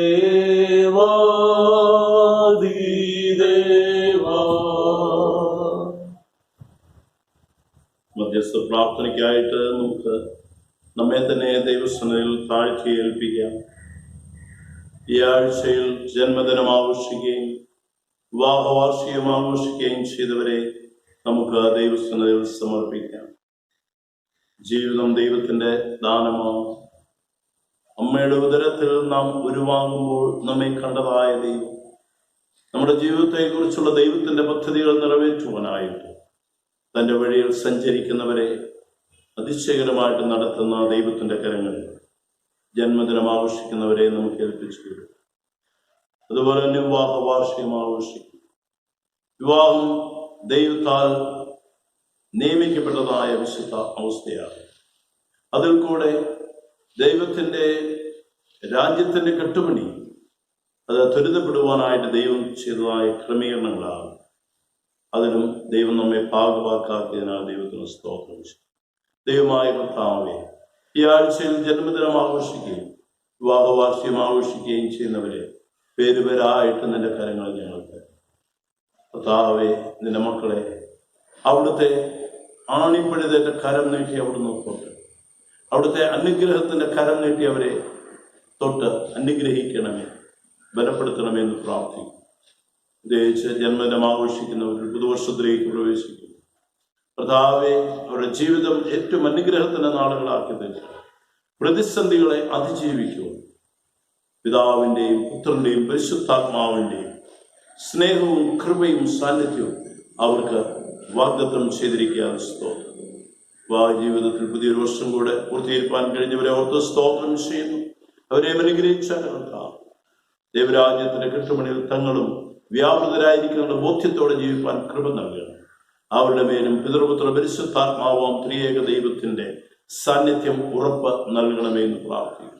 ആരെങ്കിലും തങ്ങളുടെ തക്കതായ തുണ നഷ്ടപ്പെട്ട് ഹൃദയവേദനയിൽ കർത്താവെ ഈ പ്രാർത്ഥനയിൽ സംബന്ധിക്കുന്നു, അവരുടെ ഹൃദയങ്ങളിൽ അവിടുന്ന് സകല ബുദ്ധിയെയും കവിയുന്ന ദൈവസമാധാനം നൽകി അവരെ നിറയ്ക്കണമേ, ആശ്വസിപ്പിക്കണമേ എന്ന് പ്രാർത്ഥിക്കുന്നു. കർത്താവെ, തിരുകൃപയിൽ ഞങ്ങളെ തന്നെ ഏൽപ്പിച്ചിരിക്കുക. മഹത്വം തിരുമേനി എടുക്കണം. ഇതിന് മക്കളെ അനുഗ്രഹിച്ചാട്ടെ. ക്രിസ്തുയേശുവിന്റെ നാമത്തിൽ തന്നെ. മധ്യസ്ഥ പ്രാർത്ഥനയ്ക്കായിട്ട് നമുക്ക് ചില വിഷയങ്ങളെ ദൈവസന്നിധിയിലേക്ക് നമുക്ക് കഴിഞ്ഞ ഡിസംബർ മാസം മുതൽ ഒരു വർഷത്തിൻ്റെ പകുതി വർഷം, അതായത് 6 മാസക്കാലം പിന്നിടുവാൻ പോകും. കോവിഡ് എന്ന മഹാമാരി ലോകത്ത് വിതച്ചുകൊണ്ടിരിക്കുന്ന കർത്താവേ നാശത്തിന്മേൽ അവിടുത്തേക്കല്ലാതെ ആർക്കും പ്രവർത്തിക്കുവാൻ കഴിയില്ല എന്ന് ഞങ്ങൾ അറിയുന്ന കർത്താവ്, അവിടുന്ന് ഇടപെടണമേ എന്ന് നമുക്ക് പ്രാർത്ഥിക്കാം. രോഗവ്യാപനം വർദ്ധിച്ചുകൊണ്ടിരിക്കും. പ്രത്യേകിച്ച് കേരളത്തിലും ഞങ്ങളുടെ ഇന്ത്യ രാജ്യത്തും ഇത് വർദ്ധിച്ചുകൊണ്ടേയിരിക്കുക. ലോകമെമ്പാടും ഇതിന്റെ ഭീതിയിൽ നിന്ന് ഇതുവരെയും മുക്തരാകുവാൻ കഴിഞ്ഞിട്ട് കർത്താവേ ഈ സമയത്ത് ദൈവിക ഇടപെടലിന് വേണ്ടി ഞങ്ങൾ പ്രാർത്ഥിക്കുന്നു. ഞങ്ങൾ ആഗ്രഹിക്കുന്ന കർത്താവേ, ഇവിടുത്തെ വാഗ്ദത്തമാണല്ലോ നിലവിളിക്കുക. രാത്രിയിൽ യാമാരംഭത്തിൽ എഴുന്നേറ്റ് നിലവിളിക്കുവാൻ അവിടുന്ന് കർത്താവെ ഞങ്ങളെ ഉദ്ബോധിപ്പിച്ചിരിക്കുന്നു. കർത്താവെ, ഞങ്ങളുടെ പ്രാർത്ഥനയുടെ കുറവ്, ഞങ്ങളുടെ മാനസാന്തര അനുഭവമില്ലായ്മയോ കർത്താവെ ദേശത്തിന്റെ അനുഗ്രഹത്തിന് തടസ്സമാകരുത്. ഞങ്ങളോട് കരുണയുണ്ടാകണമേ എന്ന് നമുക്ക് പ്രാർത്ഥിക്കാം. ക്രൈസ്തവ സഭകളെയൊക്കെ നമുക്ക് ഓർത്തുകൊണ്ട് പ്രാർത്ഥിക്കും. ഉണർന്ന് പ്രാർത്ഥിക്കുവാനായിട്ട് കർത്താവെ തങ്ങളുടെ ജീവിതത്തിൽ കർത്താവെന്ന വലിയ ലക്ഷ്യത്തിൽ നിന്ന് വ്യതിചലിച്ചു പോയിട്ടുണ്ടെങ്കിൽ ഒരു മടങ്ങിവരവിന്റെ കാലമാക്കി തീർക്കണമേ എന്ന് നമുക്ക് പ്രാർത്ഥിക്കാം.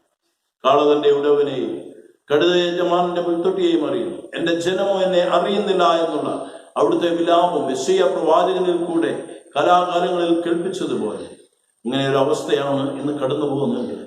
നിങ്ങളിലേക്ക് തിരിയുവാനായിട്ട് അവിടുന്ന് കർത്താവേ ആഗോള ക്രൈസ്തവ സഭയെ അവിടുന്ന് സജ്ജമാക്കണമേ എന്ന് നമുക്ക് പ്രാർത്ഥിക്കാം. ഞങ്ങളെയും അതിനായിട്ട് ഒരുക്കണമെന്ന് പ്രാർത്ഥിക്കും.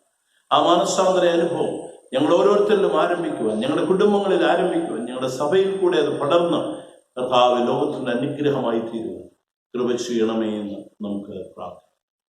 കോവിഡ് മഹാമാരി എന്ന ദുരന്തത്തിൽ കർത്താവ് ലക്ഷങ്ങൾ ഈ ലോകത്തിൽ നിന്ന് മാറ്റപ്പെട്ടു. അവരുടെ കുടുംബങ്ങളെ ഓർത്ത് നമുക്ക് പ്രാർത്ഥിക്കാം. ഇപ്പോഴും ലക്ഷക്കണക്കിന് ആളുകൾ ഈ മാരകമായ രോഗത്തിന്റെ പിടിയിൽ അമർന്നിരിക്കുന്നു. കർത്താവേ, അവിടുത്തെ അടിപ്പിണരുകളാൽ അവിടുന്ന് സൗഖ്യം കൽപ്പിച്ചിട്ടുണ്ട്. കർത്താവേ, മോശ മരുഭൂമിയിൽ സർപ്പത്തെ ഉയർത്തിയതുപോലെ കാൽവരി ക്രൂശിൽ ഉയർത്തപ്പെട്ടിരിക്കുന്ന കർത്താവിനെ നോക്കി വിടുതൽ പ്രാപിപ്പാൻ, സൗഖ്യം പ്രാപിപ്പാൻ അവിടുന്ന് സഹായിക്കണമേ എന്ന് നമുക്ക് കർത്താവേ, നിരീക്ഷണത്തിലുള്ളവർ, ഈ രോഗികളെ ചികിത്സിക്കുന്ന ആരോഗ്യ പ്രവർത്തകർ, മെഡിക്കൽ സ്റ്റാഫ്, ഡോക്ടേഴ്സ്, സിസ്റ്റേഴ്സ്, ആശുപത്രി ജീവനക്കാർ, കർത്താവേ, വിവിധ മേഖലകളിൽ ഈ രോഗത്തിന്റെ പ്രതിരോധത്തിന് വേണ്ടി കഷ്ടപ്പെടുന്നവര്, പല ഡിപ്പാർട്ട്മെന്റുകളെ ഏകോപിപ്പിച്ച് ഗവൺമെന്റ് ചെയ്യുന്ന പ്രയത്നങ്ങൾ, ഞങ്ങളുടെ ഭരണകർത്താക്കൾ, ഇവരെയൊക്കെ നമുക്ക് ഓർത്തുകൊണ്ട് പ്രാർത്ഥിക്കാം.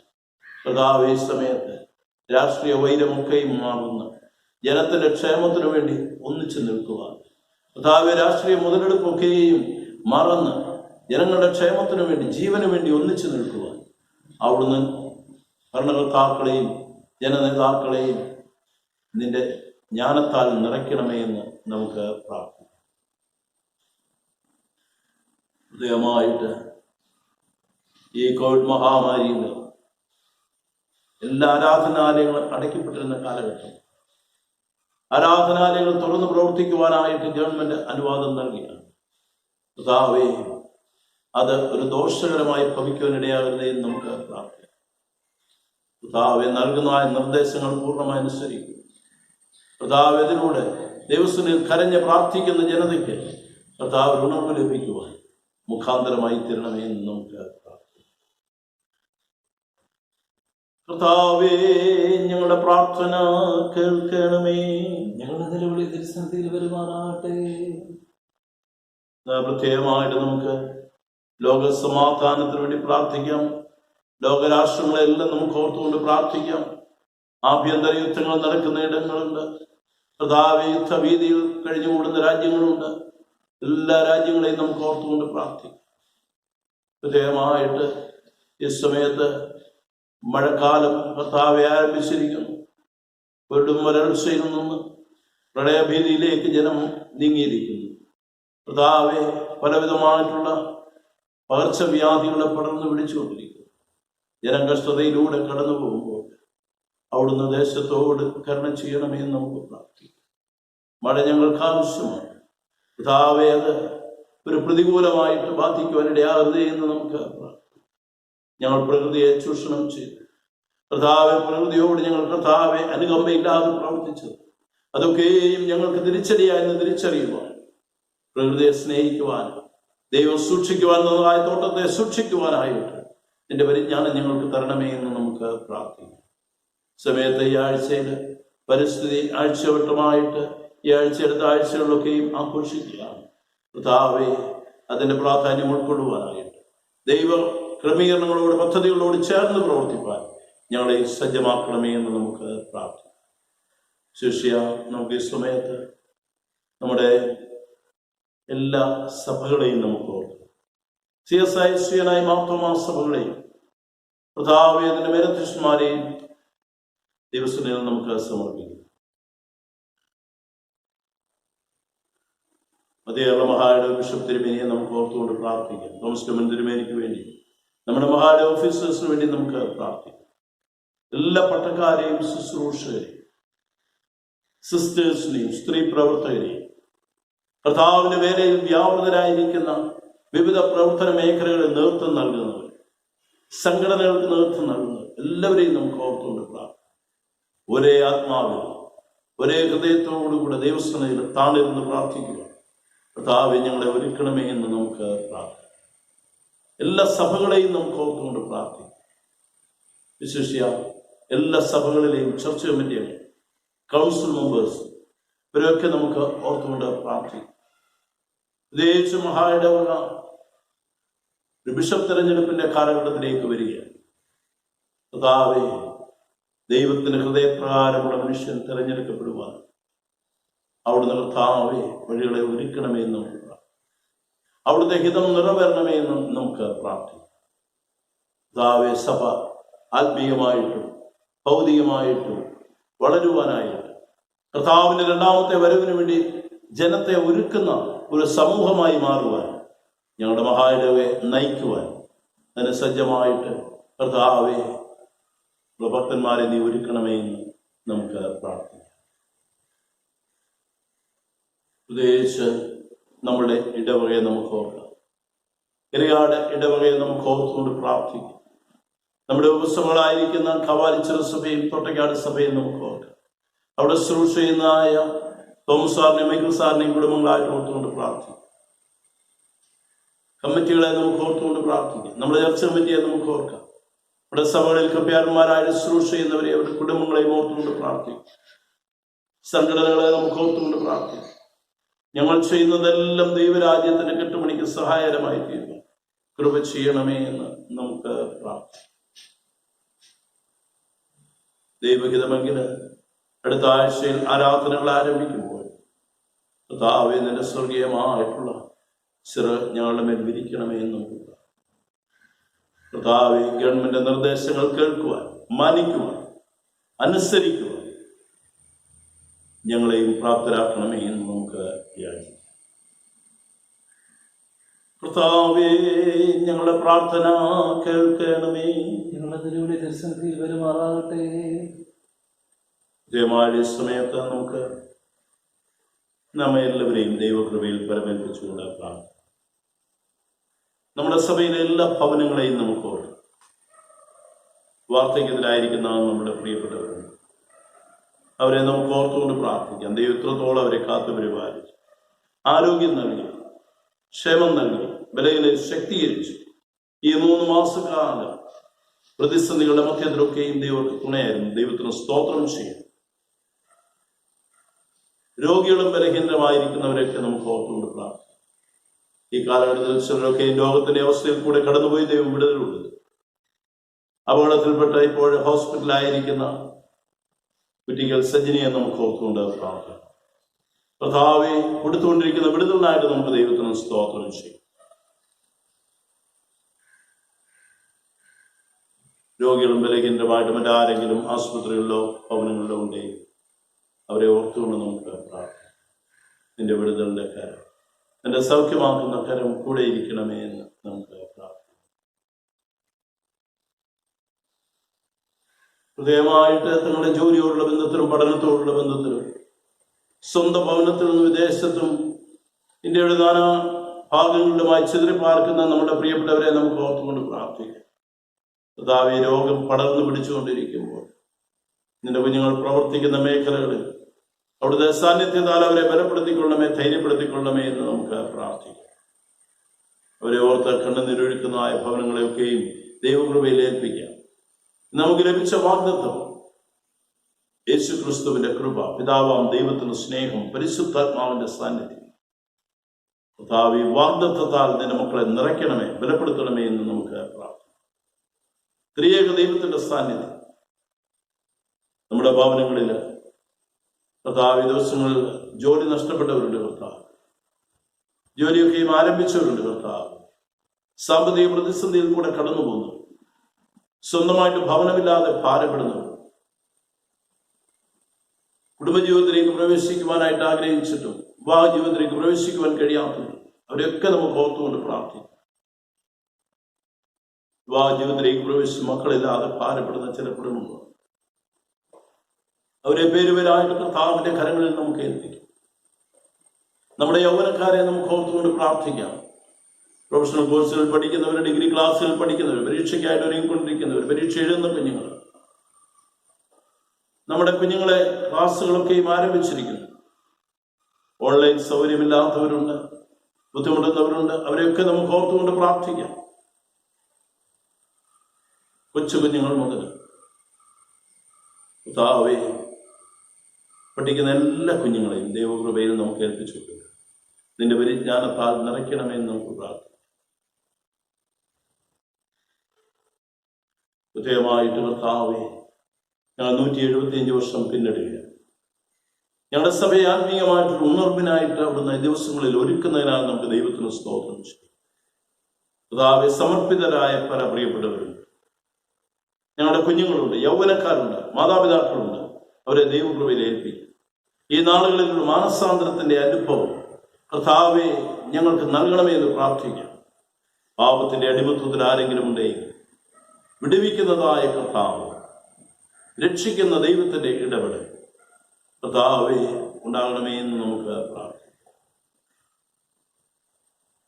മദ്യത്തിനും മയക്കുമരുന്നിനും അടിമത്വത്തിലൂടെ ആരെങ്കിലും കടന്നു പോകുന്നുണ്ടെങ്കിൽ അവർക്കൊരു വിടുതൽ അവിടുന്ന് കൽപ്പിക്കണമേ എന്ന് നമുക്ക് പ്രാർത്ഥിക്കാം. സത്യമായി തന്നെ വിളിച്ചപേക്ഷിക്കുന്നവർക്ക് സമീപസ്ഥനായ ദൈവത്തിന്റെ സാന്നിധ്യം അവരിൽ പകരണമേ എന്ന് നമുക്ക് പ്രാർത്ഥിക്കാം. ഈ സമയത്ത് എല്ലാവർക്കും പ്രാർത്ഥിക്കാം. ചില നിമിഷങ്ങൾ നമ്മുടെ സ്വകാര്യ ദുഃഖങ്ങൾ, വേദനകൾ കർത്താവിനോട് പങ്കുവയ്ക്കുക. ഞാൻ പറഞ്ഞല്ലാത്തതായ വ്യക്തിപരമായിട്ടുള്ള വിഷയങ്ങൾ, അനേക വിഷയങ്ങളുള്ളവരുണ്ട്. ഒരുപക്ഷെ ആരോടും പറയുവാൻ കഴിയാതെ ഉള്ളിൽ ഒതുക്കിക്കൊണ്ട് നടക്കുന്നവർ, ഹൃദയവേദനകളുണ്ട്, സ്വകാര്യ ദുഃഖങ്ങളുണ്ട്. എല്ലാം ദൈവസന്നിധിയിൽ അല്പസമയം ഒന്ന് ഇറക്കി വെച്ചാൽ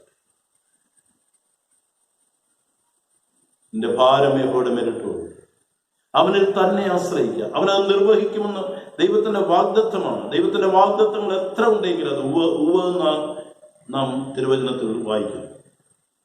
എല്ലാവരും ചില നിമിഷങ്ങൾ പ്രാർത്ഥിച്ചു.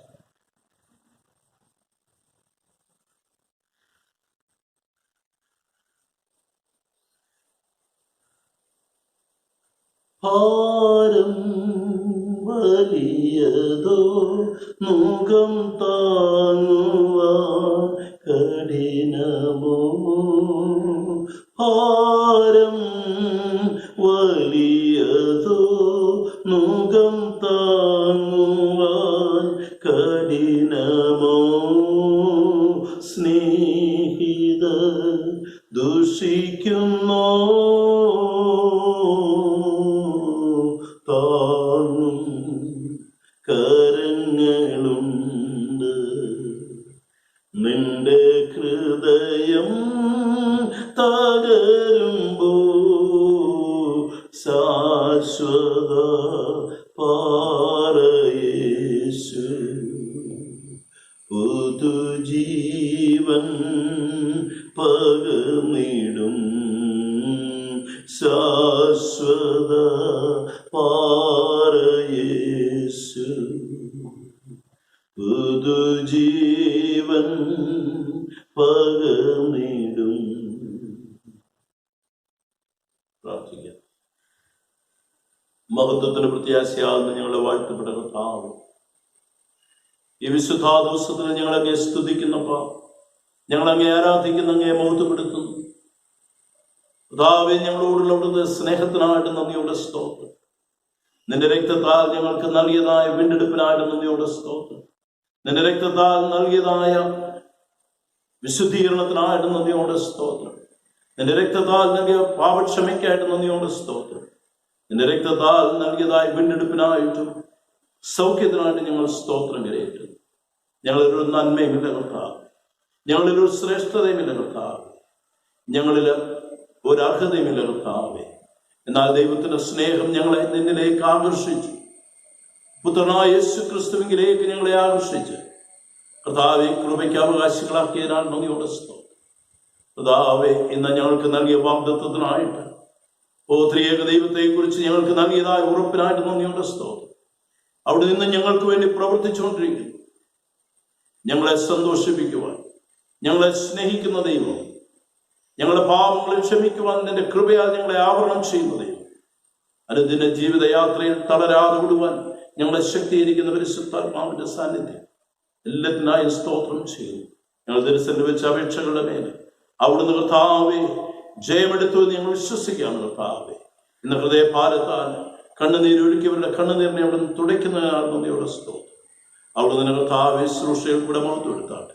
ഞങ്ങൾക്ക് വേണ്ടി ജീവൻ വെച്ച ക്രിസ്തുയേശുവിന്റെ അതിപരിശുദ്ധമുള്ള നാമത്തിൽ അപേക്ഷിക്കുന്നു.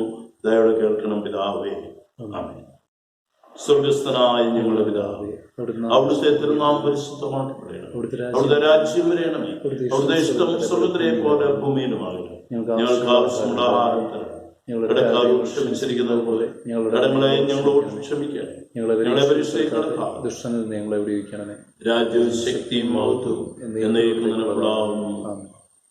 നമ്മുടെ കർത്താവായ യേശു മിശിഹായുടെ കൃപയും പിതാവാം ദൈവത്തിന്റെ സ്നേഹവും ആശ്വസിപ്പിക്കുകയും വഴി നടത്തുകയും ചെയ്യുന്ന പരിശുദ്ധാത്മാവിന്റെ നിരന്തരമായ സാന്നിധ്യവും നടത്തിപ്പോ നാം എല്ലാവരോടും നാം പ്രാർത്ഥനയിൽ ഓർക്കുവാൻ കടപ്പെട്ടിരിക്കുന്ന വിഷയങ്ങളോടും ഇപ്പോഴും എന്നേക്കും ഉണ്ടായിരിക്കട്ടെ. ആമേൻ.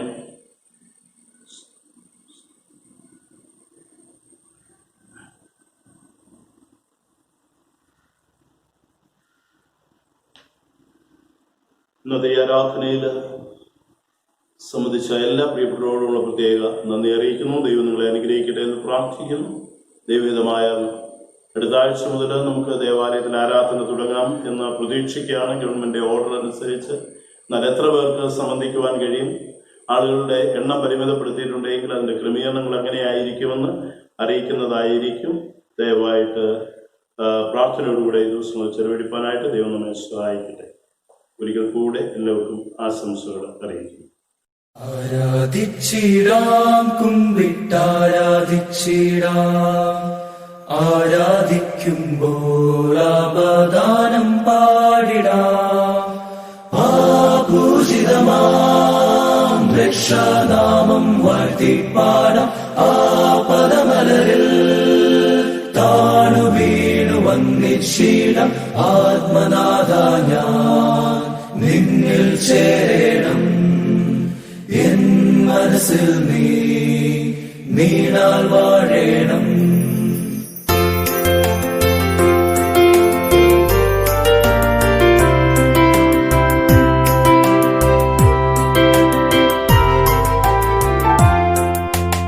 ആരാധിച്ചിടാം, കുമ്പിട്ടാരാധിച്ചിടാം, ആരാധിക്കുമ്പോൾ ആപദാനം പാടിടാം.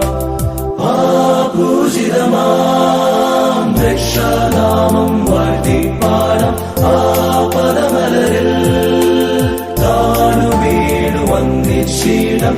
ആത്മനാഥ ഞാൻ നിന്നിൽ ചേരണം. എൻ മനസ്സിൽ നീണാൽ വാഴേണം. യേശുനാഥ ഒരു ശിശുവാൻ എന്നെ നിന്റെ മുമ്പിൽ നൽകി